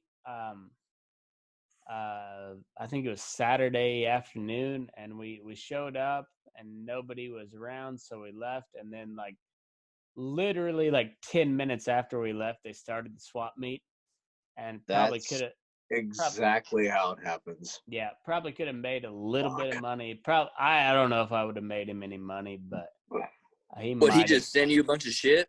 Yeah. Yeah. But we're gonna sell it on the website now, so Hell yeah. But next year I think we're gonna get a booth, try to split it with as many people as we can, and we'll just sell the shit out of whatever. But yeah, we're all in on the cowboy poetry next year. That's Robby, fuck off, you're coming. It's gonna be a good time. We'll see. No, it's you're coming. It's gonna be a good time.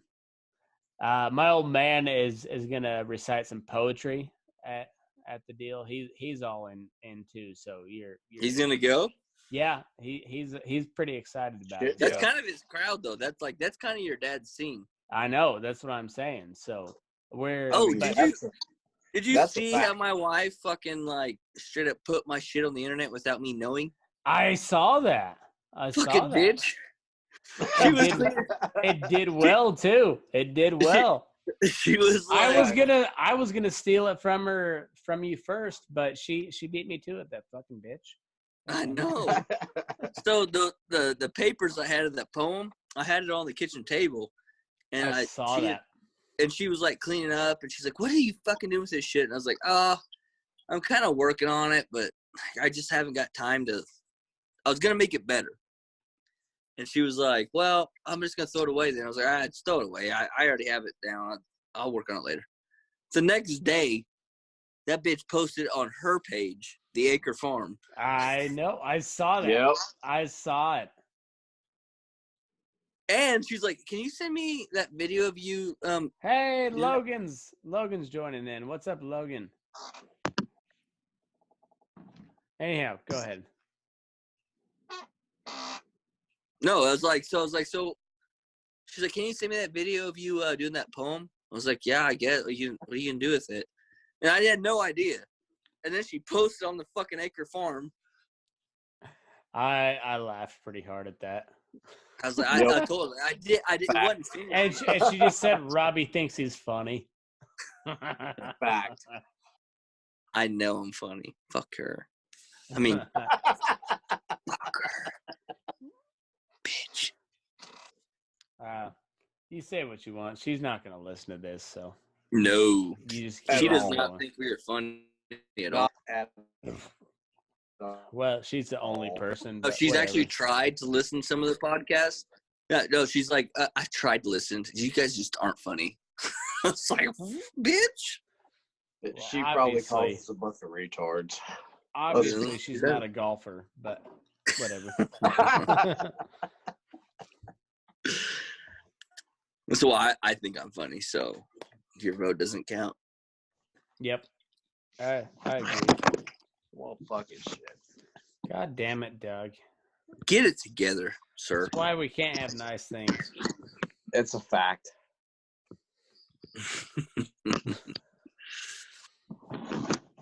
All right. Well, fuck. I got to put this up in the morning, so we probably better call it good. Tell old Doug to sign us off. Doug, what the fuck do we do here? Move your ass. We'll burn the daylight. Perfect. All right. Well, thanks everybody for listening. We'll catch you later.